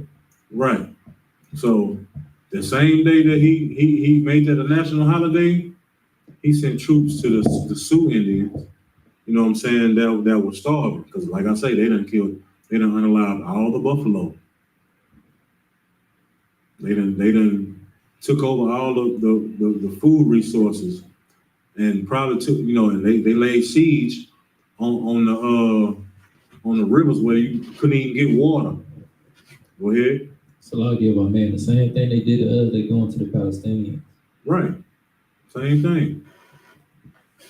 Military tactics, man. To take over a nation. All right. Keep going. This story doesn't have quite the same fuzzy feelings associated with it as the one where the Indian and pilgrims were all sitting down together at the big feast. But we need to learn our true history so it won't ever be repeated. Next Thanksgiving, when you gather with your loved ones to thank God for all your blessings, think about those people who only wanted to live their lives and raise their families. They also took time out to say thank you to Creator for all their blessings. Right. So yeah, we can worry about that paragraph. But see that part, you know what I'm saying? That's they don't want you to know this is where the critical race theory down. We don't want people to learn about this story right here. Because this explains or exposes on how their forefathers really are. You know what I'm saying? Because like when you were in school, elementary, middle school, even high school, you thought all you learned was in 1492, Christopher Columbus sailed the ocean blue. You know, and he landed on Plymouth Rock and discovered America. You know what I'm saying? You know, they came over here offering peace offerings, and you know what I'm saying, and all types of things. I was reading something. It's in a book. I can't think of the book right now, but it was saying that you know, when they were still under the queen, or even under the presidency, you know what I'm saying? Like when they were trying to stop all these massacres, they said that you can only unalive these tribes if they seem to be threatening or aggressive. So they would do things to provoke these tribes and gave them reasons to either defend themselves or whatever, and they would just wipe out the entire tribe or the nation. Sometimes they didn't even do nothing for the nation. They just went over and did, oh yeah, well, just how now? They unalived somebody who was grabbing a gun. Thought he had a gun on him, and that was his wallet. Oh, he was just. That's why when you look at these body cams or these police arrests now, and all you hear is stop resisting, stop resisting, stop resisting. And you can hear the person like, I'm not resisting, you just got my own way back. Stop resisting, stop resisting. They're saying that to cover their butts. Or if you hear gun, gun, gun, gun. These things, they are rehearsed, they are trained to say these things. You know what I'm saying? So if something does happen, then they're pretty much covered. You couldn't sit there and say that about George Floyd. He calling for his mama. The cop didn't say stop resisting, stop resisting. He just said, I don't care. I'm about to just do this. Go ahead. So like, yeah, I don't want to. It's not really a question, but I'm just kind of adding on to what you're saying. So to just kind of show how the oppressor with this how would I say it, with this conniving tactics. Example, how in government and politics, when there's any other world conflict going on, they'll try to preach about peace. They'll try to say, no, we shouldn't fight each other. Oh, that we should try to come to a solution, that we should come to fix all these things. But they're the first one to go to war. They're the first one to provoke, and the first one to they're all about war, but they want everyone else to be about peace. Right. We about to get to them scriptures in a second. Drop that and give me 1 Ezra, chapter 8. You know what I'm saying? Like, so that's just one brief history of this day, man. And like the title says, you know what I'm saying? You know, because people like to say, you know, well, it's for the family, you know, to give thanks. Thanks? Thanks for what? What do you need thanks for on this day? Like, our people were obliterated on this day. They're saying thanks because thanks for giving us this land and what they actually took. It started off with the smallpox blankets. You know, now you sick and diseased, you can barely move. They unalived your food source. They seized the water source. So now you're hungry and you're dehydrated. You can't even fight back. Then you catch me while I'm sleeping, and soon, you know, I'm asleep. I'm walking outside. I'm still squinting, you know, man, what's going on here? Boom, boom, I get shot. You didn't give me no chance to fight. You know what I'm saying? Like, this is what happened. Like, this is not something that I just brought up. Like, this is actual history. Like, these are the things that happened. All right. You got the scripture for me? 1 Ezra chapter 8, verse 84. Another one. This is 1 Ezra chapter 8, verse 84. Therefore now shall ye not join your daughters unto their sons, neither shall ye take their daughters unto your sons. Go ahead. Verse 85. All right, well, no, it said, you shouldn't join your daughter to their sons, nor ye shall take their daughter to your son, You know what I'm saying? That's in the law. We shouldn't try to join with them in any way. Because now you got, because when that happened, you know, Edomite man marries an Indian woman. Now he considered himself Indian, what we call $5 Indians. You know what I'm saying? So you are like, even like right now, there are Edomites that are head chiefs in Indian tribes. Like now you have to have a card to prove yourself to be a native Indian. And the only way to get that card, you got to go through that chief, which is an Edomite. You know what I'm saying? To prove that you're whatever tribe or whatever nation of Indian that is. Go ahead. Like I said, you know what's crazy, especially during this Thanksgiving right now, they coming out with the movie ISUPK. They advertising a movie right now, which is about the Edomites infiltrating the Indians right now. Have you seen the movie? They're advertising. I'm gonna get the name of the movie right now, but it's about how I think it's Christian Bale, but how one of the Edomites falls in love, or they force him to have a relationship with one of the daughters of the Native American chiefs.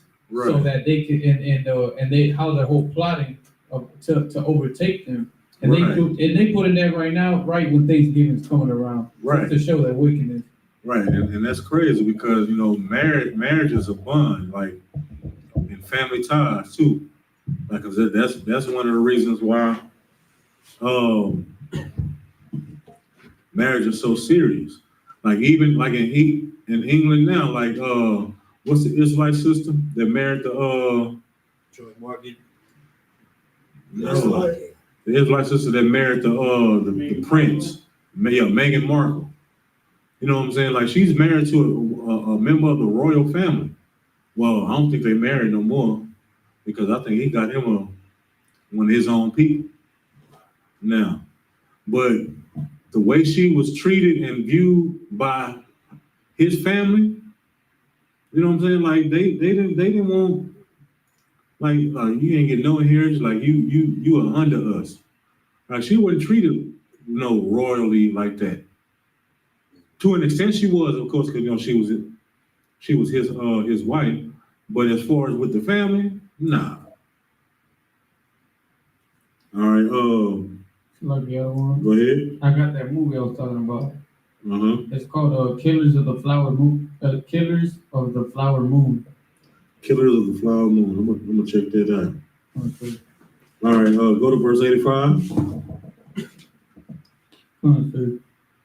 This is 1 Esdras chapter 8, 85. Moreover, ye shall never seek to have peace with them, that ye may be strong and eat the good things of the land, and that ye may leave the inheritance of the land unto your children. Right, it says never seek to have peace with them.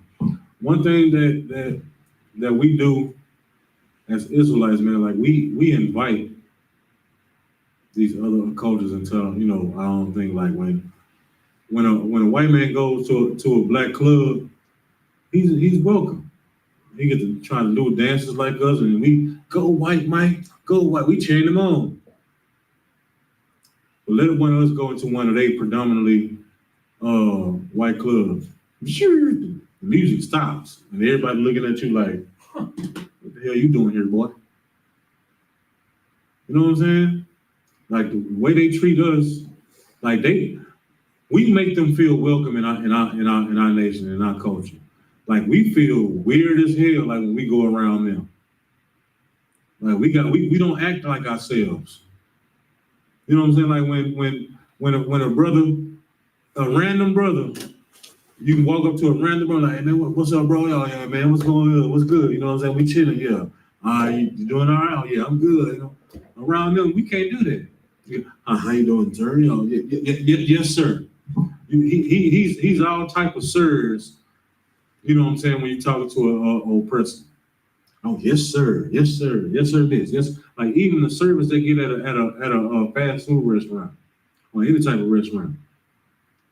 How we treat our people versus how we treat their people versus how we treat our people. Like when a black man walks to a restaurant, welcome sir, may I help you? You know, that's it. You want something else? All right, the total $25. Pull up. But when one of them pull up, oh yes, sir. We have this special day. If you buy this, we'll give you this free. Oh, don't worry, I won't charge you tax for that. Oh, you can have this extra sauce for free. Don't worry about it, sir. You need anything else?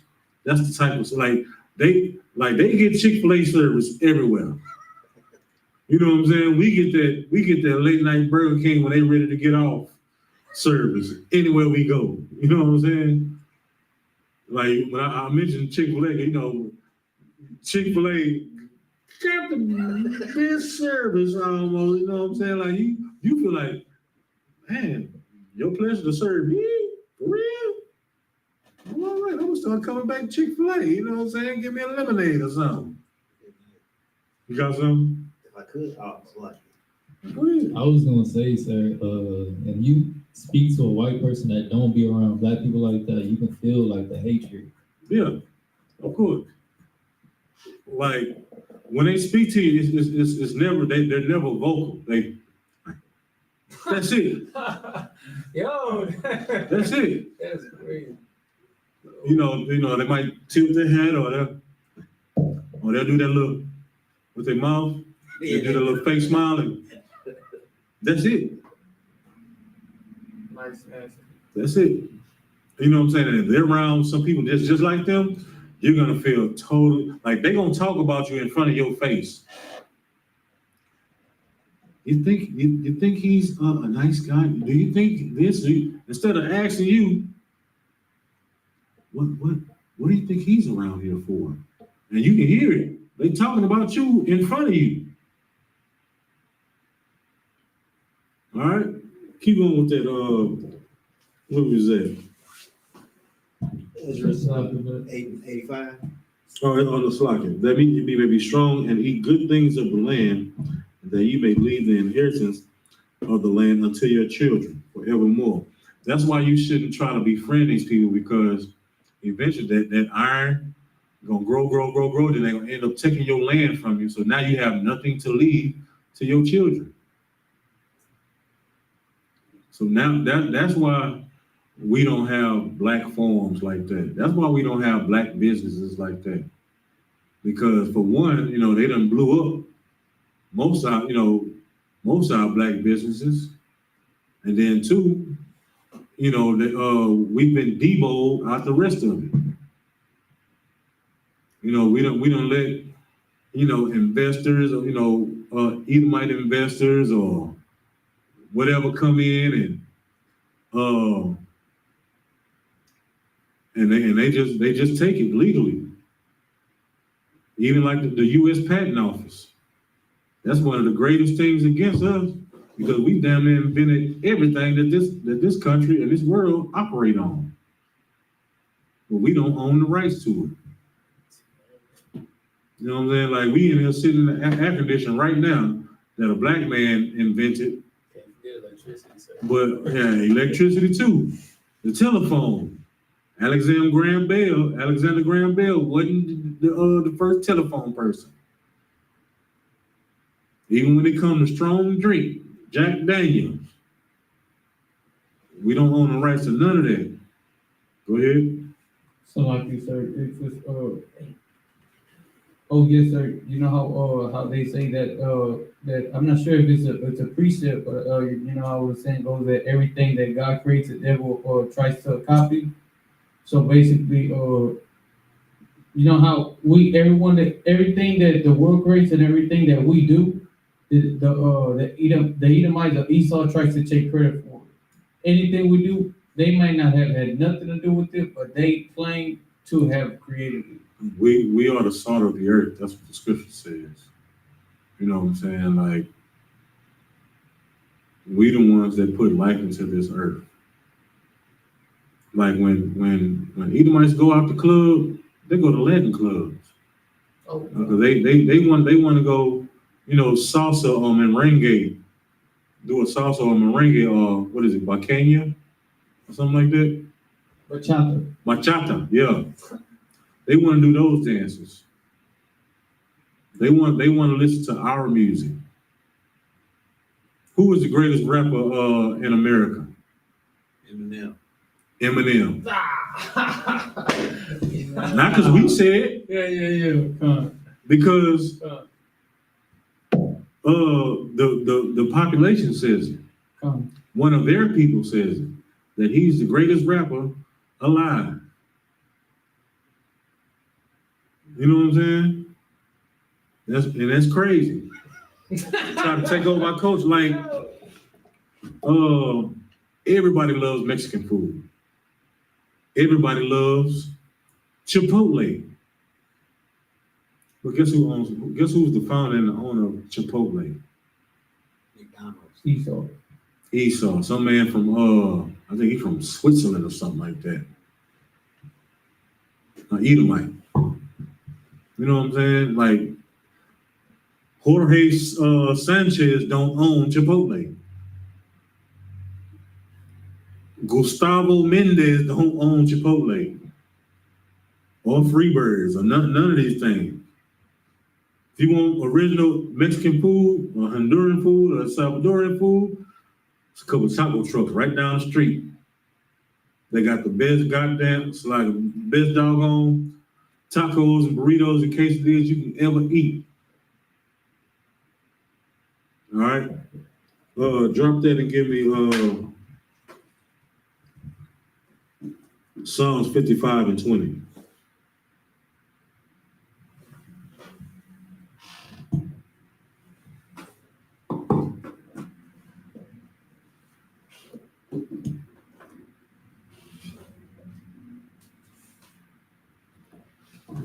Come.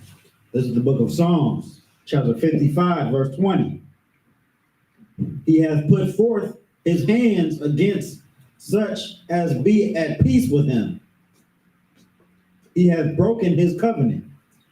Right, he hath put forth his hands against such as be at peace with him. So everybody that's cool with this person, he done put hands, like he done went against him.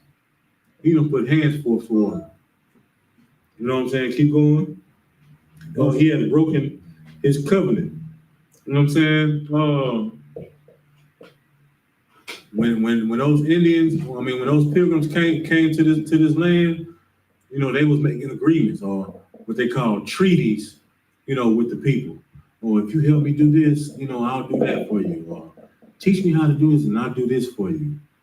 You know, they were making agreements. Well, can I have this piece of land and, you know, we won't bother you on this, you know, I just need to, you know, we're just settlers. We're trying to, you know, start a new life.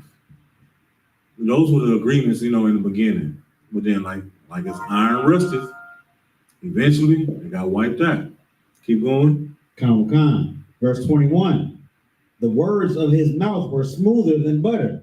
His what? The words of his mouth were smoother than butter. Mm-hmm. But war was in his heart. Right, keep going.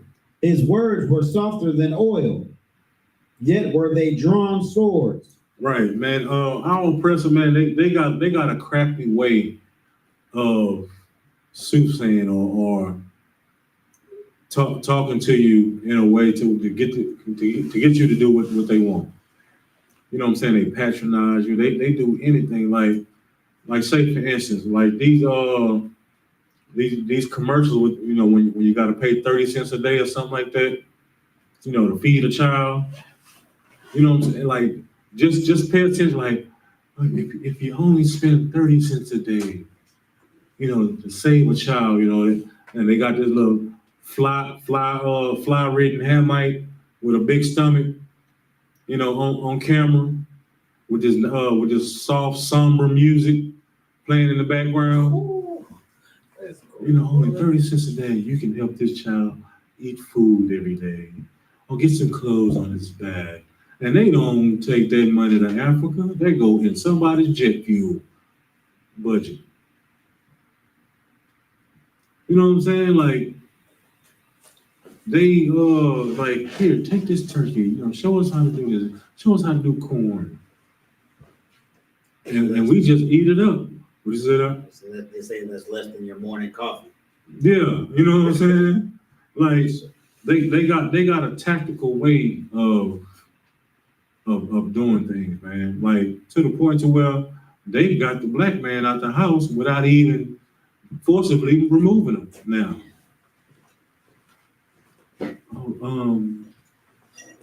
Miss Kiki, oh, you want this $2,500 a month? No problem. Just make sure that there's no man that lives there. And guess what? Kiki gonna go home and like, Ray, this ain't gonna work. You gotta go. And Ray like, what you mean? Like, we good, right?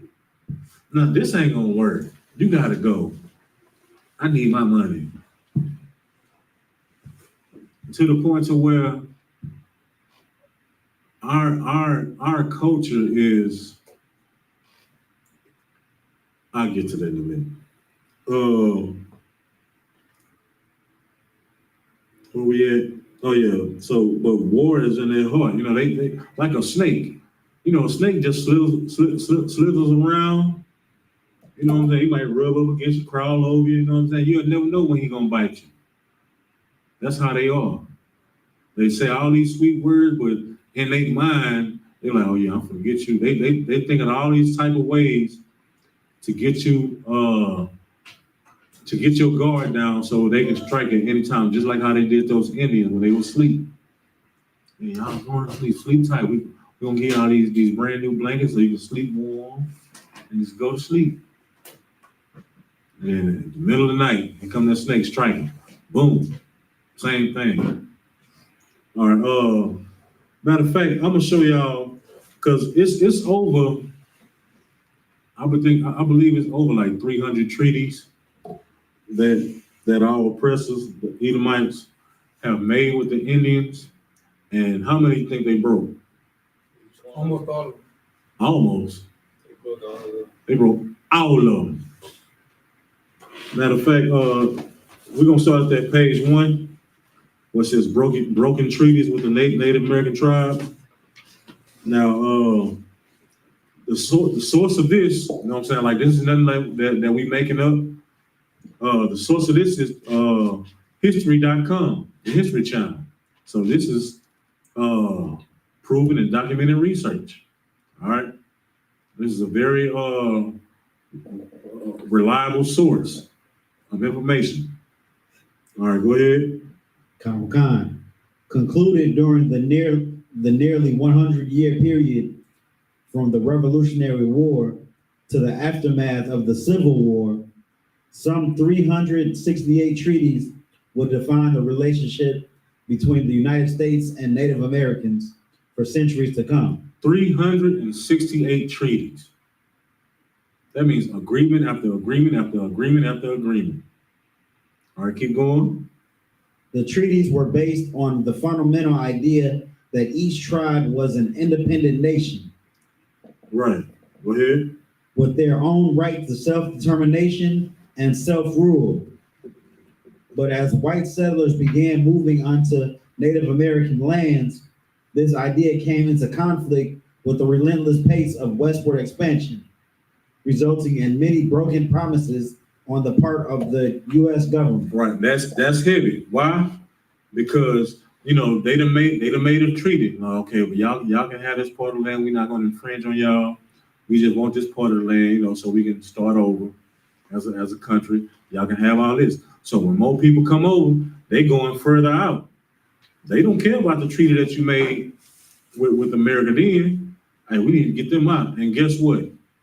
Soon as just like iron rusted, guess whose side that the American nation is going to side with? They're going to side with their people. So that means they're going to have military backing to get, to remove the Indians off the part of the land that they want. Like, I know we promised y'all this part of the land, but Jimbo here, he's my cousin on my mom's side, and I told him that he can come over here and get some land. So we'll just let him have this part, and then y'all move over, about 15 miles this way, and y'all can settle right there. You know what I'm saying? And they're like, well, no. Well, if y'all don't do that, we just gonna take it from you. So that's one treaty, and this is how all the treaties were broken, same way. So now we're about to get into some actual treaties that broke. Start with that first one. Kind. Treaty with the Delawares. Treaty of Fort Pitt, 1778. Go ahead. In September 1778, representatives of the newly formed Continental Congress signed a treaty with the Lenape, Delaware, at Fort Pitt, Pennsylvania. Mm-hmm. In the first official peace treaty between the new United States and a Native American nation, both sides agreed to maintain friendship and support each other against the British. So now they done made a friendship and allies, in case the British, because by this time America is established. So now their enemy now is the British because they separated themselves from Great Britain. Now they're their own nation. So now they're teaming up with the Indians, and like, if they come over here trying to invade us, and y'all help us. All right, keep going. But mutual suspicion continued, especially after Pennsylvania militiamen killed nearly 100 Lenape, most of them women and children. See, and that's how coward these people are. They kill mostly 100 people, most of them women and children. You know what I'm saying? Go ahead.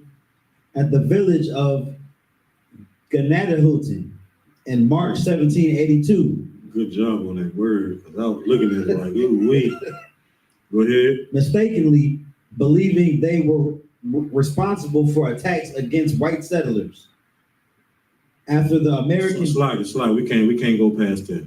So mistakenly believing they were responsible for attacks against white settlers.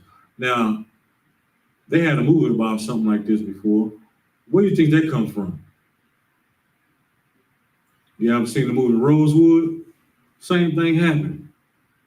They thought somebody sexually abused a white woman when it was actually one of their own people that did it. So they came straight to the black neighborhood and destroyed it. They lied and blamed it on us. And that happens a lot.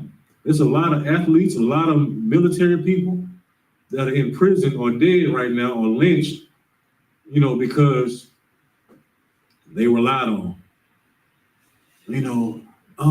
I was sexually abused. By who? Really, by her brother. But she said, it was a black man that came over here at night. And so now they going to the black neighborhood, they going to Harlem, or they going to the Seneca Village, and they tearing it up off a lie. So same thing we had. Keep going. Con. After the American victory, more and more white settlers moved onto Lenape territory until the Treaty of Greenville in 1795 forced them and other Ohio country Native Americans to surrender most of their lands. Right, so there was a treaty on top of a treaty in this one. Keep going. Go to the next one. Con. Treaty of Hopewell, 1785 through 86. In the years following the Revolutionary War, Andrew Pickens and other commissioners of the new U.S. government concluded 3 highly similar treaties with the Cherokee, Choctaw, and Cherokee nations at Hopewell Pickens plantation home in northwestern South Carolina. Mm-hmm. Collectively known as the Treaty of Hopewell, these agreements extended the friendship and protection of the United States to the Southern or Native American tribes. All 3 ended with the same sentence: the hatchet shall be forever buried, and peace given by the United States of America. So when you hear that word, that quote or that phrase, let's bury the hatchet. That's where this comes from. A lot of people, let bygones be bygones. Let's bury the hatchet. Let's just forget about this. And keep going. Despite this sentiment, white settlers were already moving onto the lands designated for the Cherokee, leading to more conflict after the Treaty of Houston, 1791, in which the Cherokee forfeited still more land. Right. So let's bury the hatchet, but they words are smoother than butter, but war is still in their heart, man. You know, they talk all these smooth words like, I don't want no smoke. I don't want no smoke, but in their whole time, like, as soon as he let his guard down, I'm gonna get him. All right, go to the next one. Now let's skip that. You know, let's try to find one.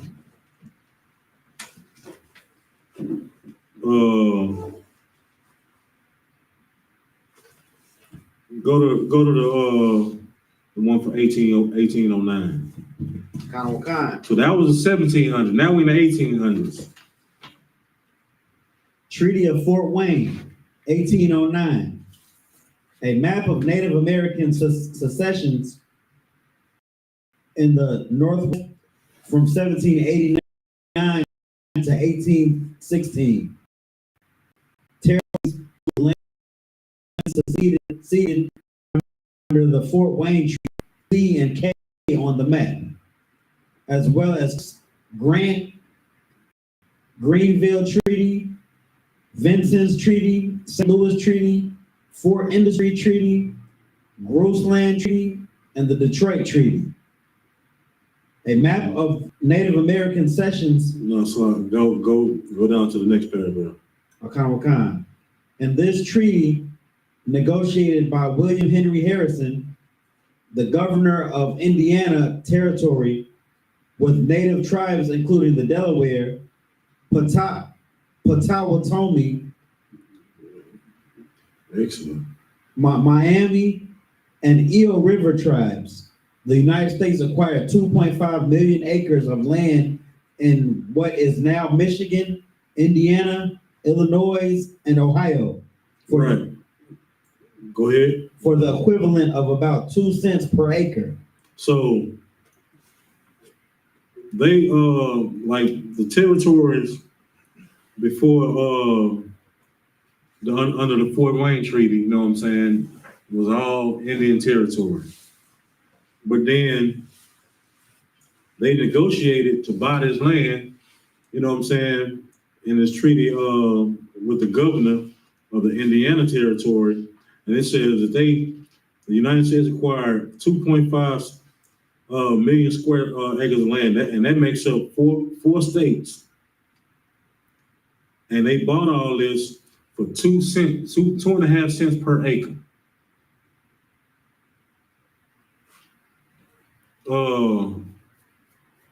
Let me see. I want to see how much that is right now.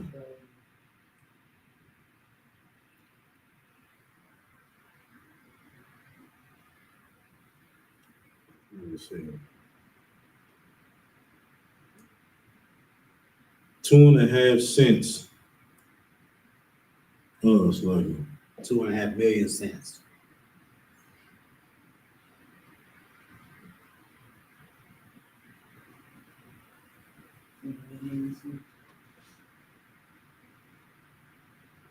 it's like that. I got it. 2 cents an acre. I think that's 500,000. $500,000. There's 25. 2 cents times 2.5 million. Oh, 2.5 million. My bad. Like The answer is 5 million US cents. 5 million US cents equals $50,000. So it says 5 million US cents equals $50,000 US dollars. So they purchased 4 states for 50 bands. That's crazy. Keep going. 4 states. 4 states. Wakan.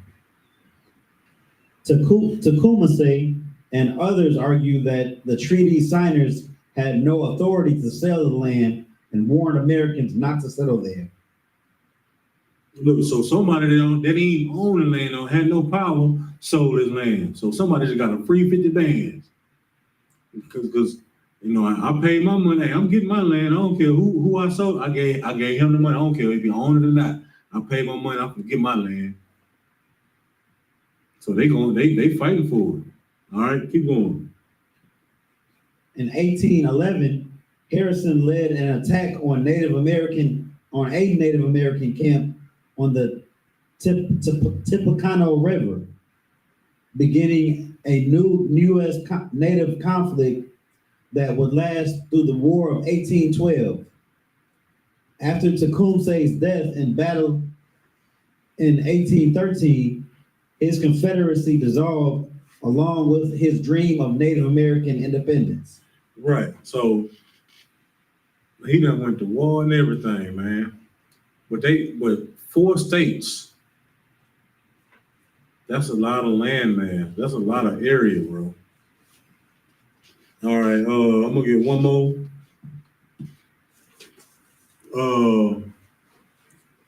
This is 1868. Now this one is after. This is after the abolishment of slavery, which was in 1865. This is 1868.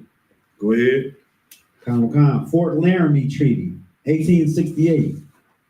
The signing of a treaty between William T. Sherman and the Sioux in a tent at Fort Laramie, Wyoming, in 1868.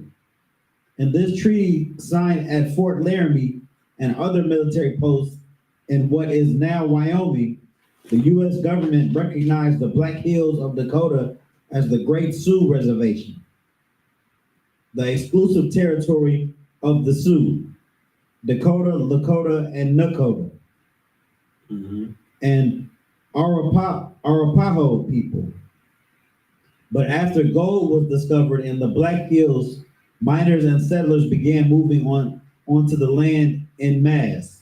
Right. So, the U.S., gave the Sioux Indians this part of the land. You know what I'm saying? Like, y'all can have this. But then once somebody struck gold, then guess what? All the settlers, all the people that's trying to come up, got an Amber Alert or emergency or something like that. They start moving out into this area. And once, they move out to this area, you know what I'm saying? Now they, you know what I'm saying?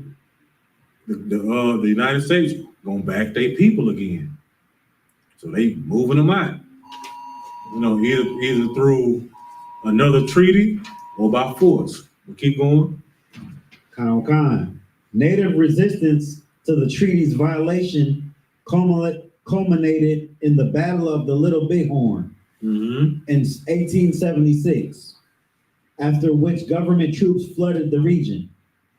By that time, Congress had ended the nearly 100-year-old practice of making treaties with individual Native American tribes, declaring in 1871 that henceforth no Indian nation or tribe shall be acknowledged or recognized as an independent nation, tribe, or power with whom the United States may contract by treaty. Right. So now, this 100-year thing, they were making all these treaties, you know what I'm saying, because they keep breaking them.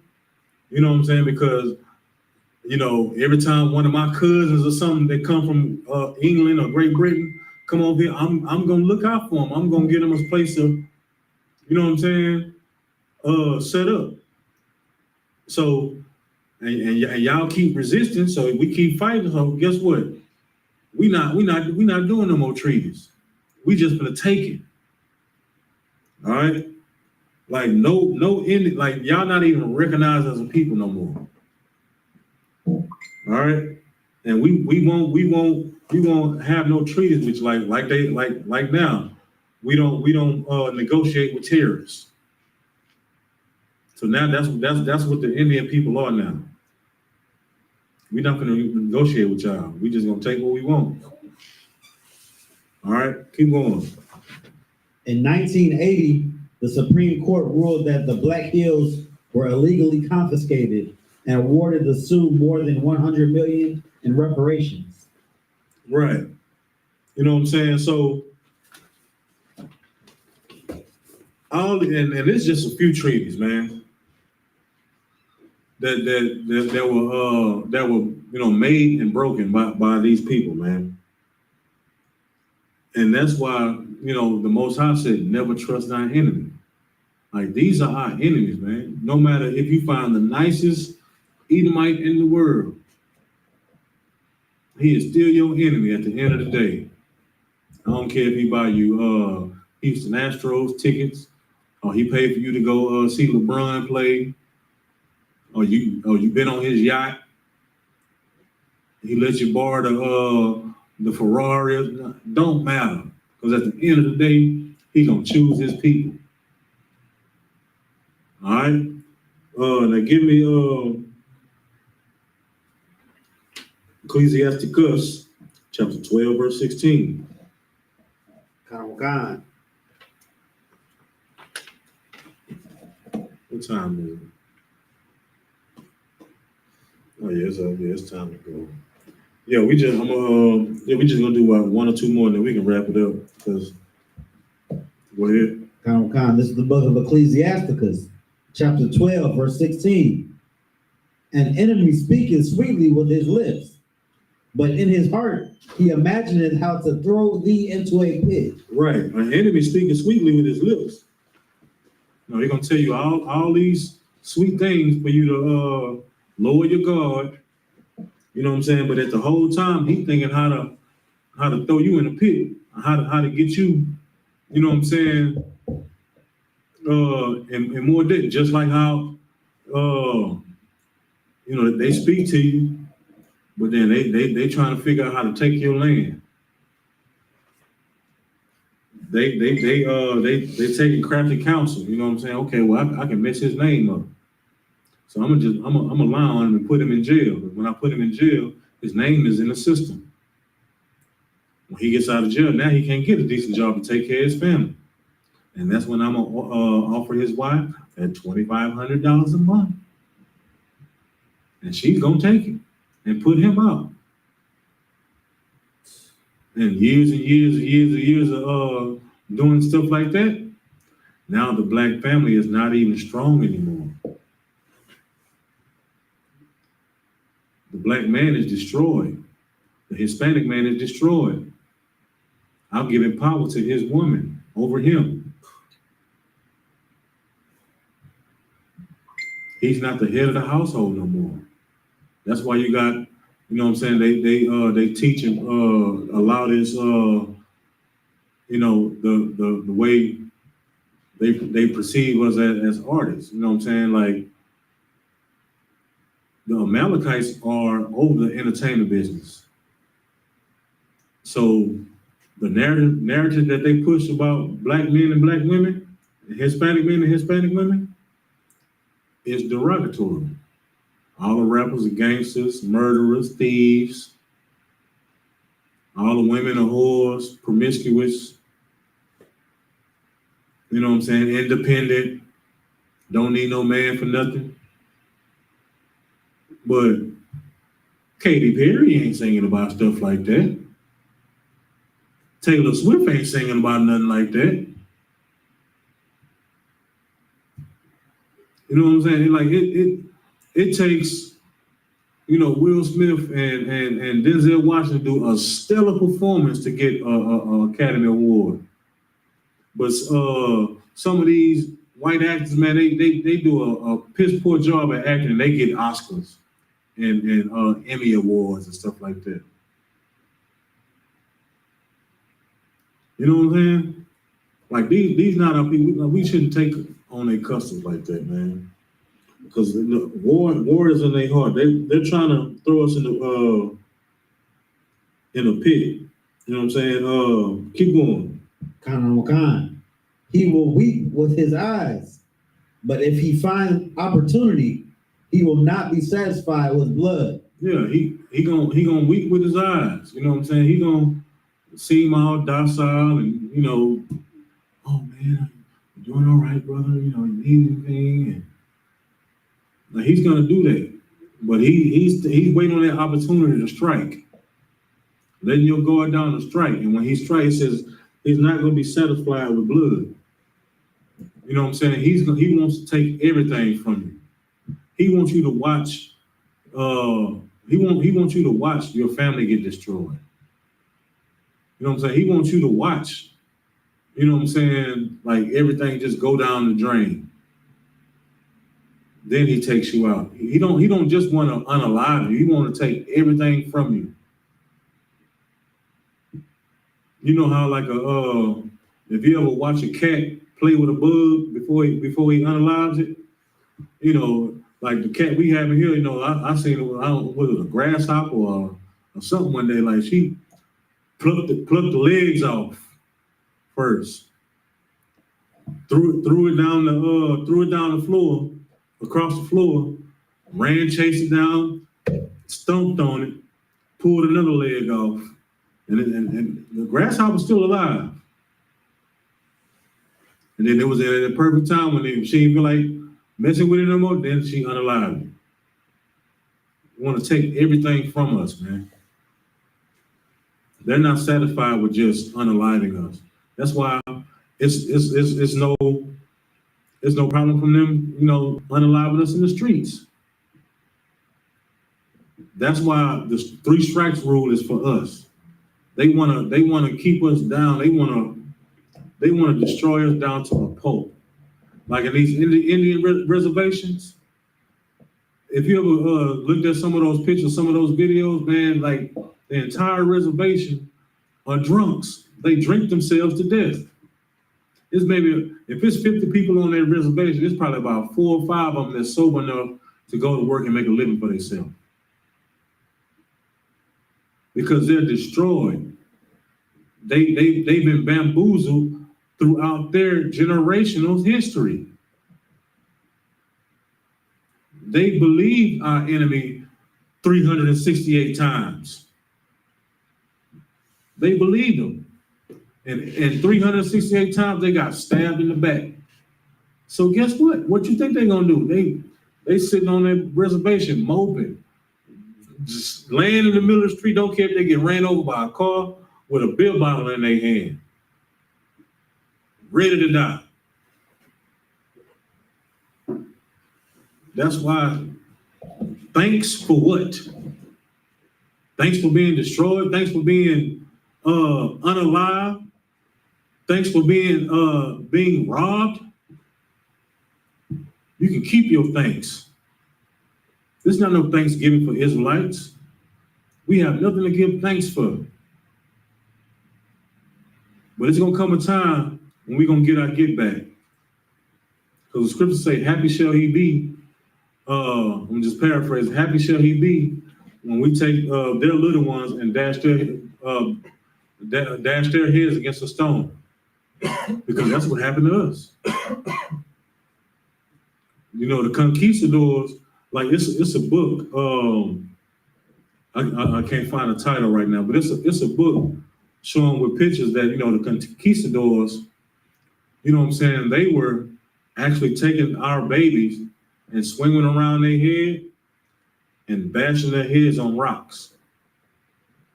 Everybody knows about, you know, gator bait when they just throwing our babies in the river. They used to have contests to see who can slice a woman's stomach open with one slice of a sword. Like, these are things that happen to us by our enemies. That's why we shouldn't even try to join with them like that. Take none of their customs. Celebrate this holiday for us. Because it has nothing to do with us but our detriment. It's just a reminder of our, you know what I'm saying, obliteration. That's it for us. Forget a honey baked ham, because that's unlawful. Forget that turkey. You can eat turkey any other day of the year. Turkey leg hood down, you know, 10 minutes from here. Serve you a good turkey leg any other day. I don't even eat cranberry sauce, so I don't even care for it. Like, grandma can make you a pan of dressing December 1st. Like, we shouldn't use an excuse, oh, it's about family. You know, okay, yeah, we off of work, okay. Stay at home, eat a bowl of cereal. I mean, you gotta eat still, but don't do it in the name of this holiday.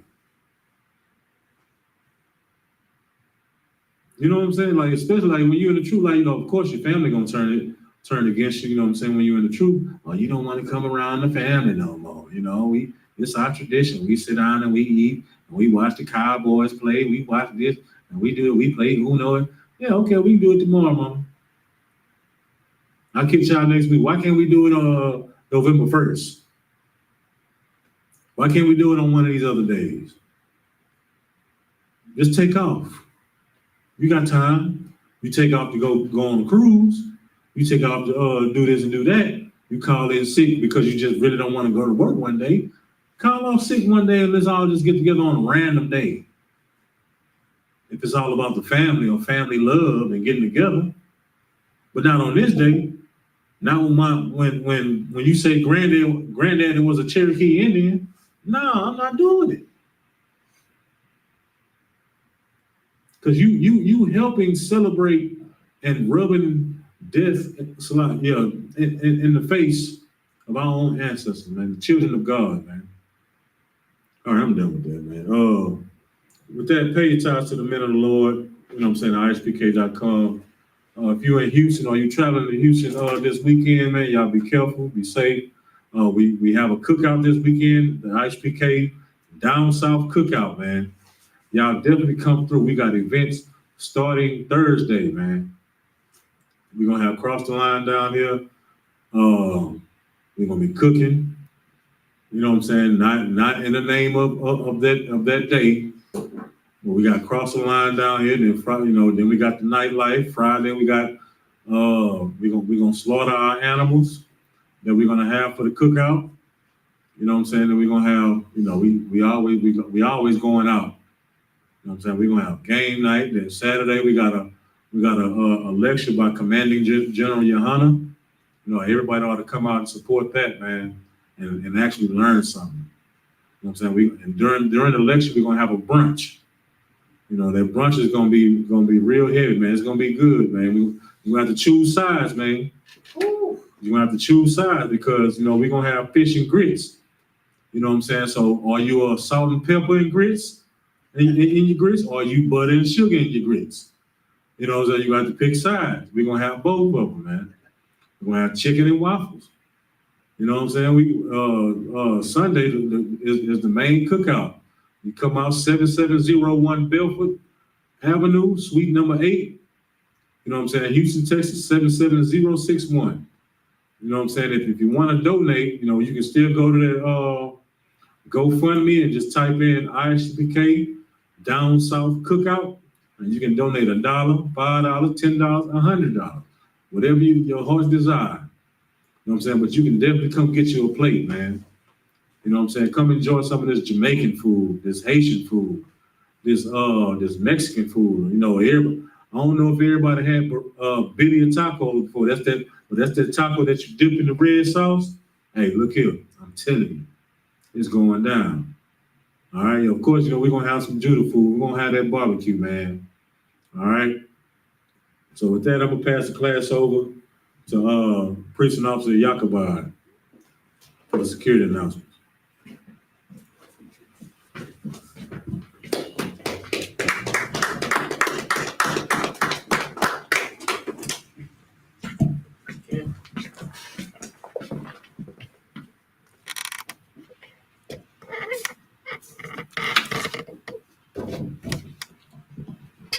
We are the Israelite School of Universal Practical Knowledge, started out of 1 West 125th Street, Harlem, New York. Rule for new brother and sister. When a new brother or sister comes to the school, they are off limits for 6 months. They are to be saluted only. They are here to shed themselves to the world. If they need transportation, the teacher will arrange it. After 6 months, if a brother or sister has an interest in a particular person, he or she must get permission from the head to speak to a brother or sister. There's another 6 months in which a brother or sister will court each other. After this 6-month period, a brother or sister will get permission from the head to marry. Tithes, which is a commandment. The book of Numbers, chapter 18, verse 21. The book of Malachi, chapter 3, 8 through 10, which means 10th in the Hebrew, Masharah. 10% of any penny of Slakia, 10% of any increase the Lord gives you. Gives to the Treasury Department or teacher. Priest fund, free will offering for priests, not mandatory, whatsoever amount you would like, upcoming holy convocations. Feast of dedication, Hanukkah, 25th day of the 9th month by a space of 8 days, Thursday, December 7th, 2023 for 8 days. The book of First Maccabees, chapter 4, 52 through 61. If anyone wants to become a trooper in the school, start wearing all black boots, shirt, pants, headband, and scarf. These are security numbers. All right, with that, mind you, which means to stand and give a courtesy salute to the brothers and sisters. Men of Israel, Madim Shabbat, Maji, Rock, Yahweh Shem Yahweh Shah Barakatah. Yaki Machal, Saul, face of sisters.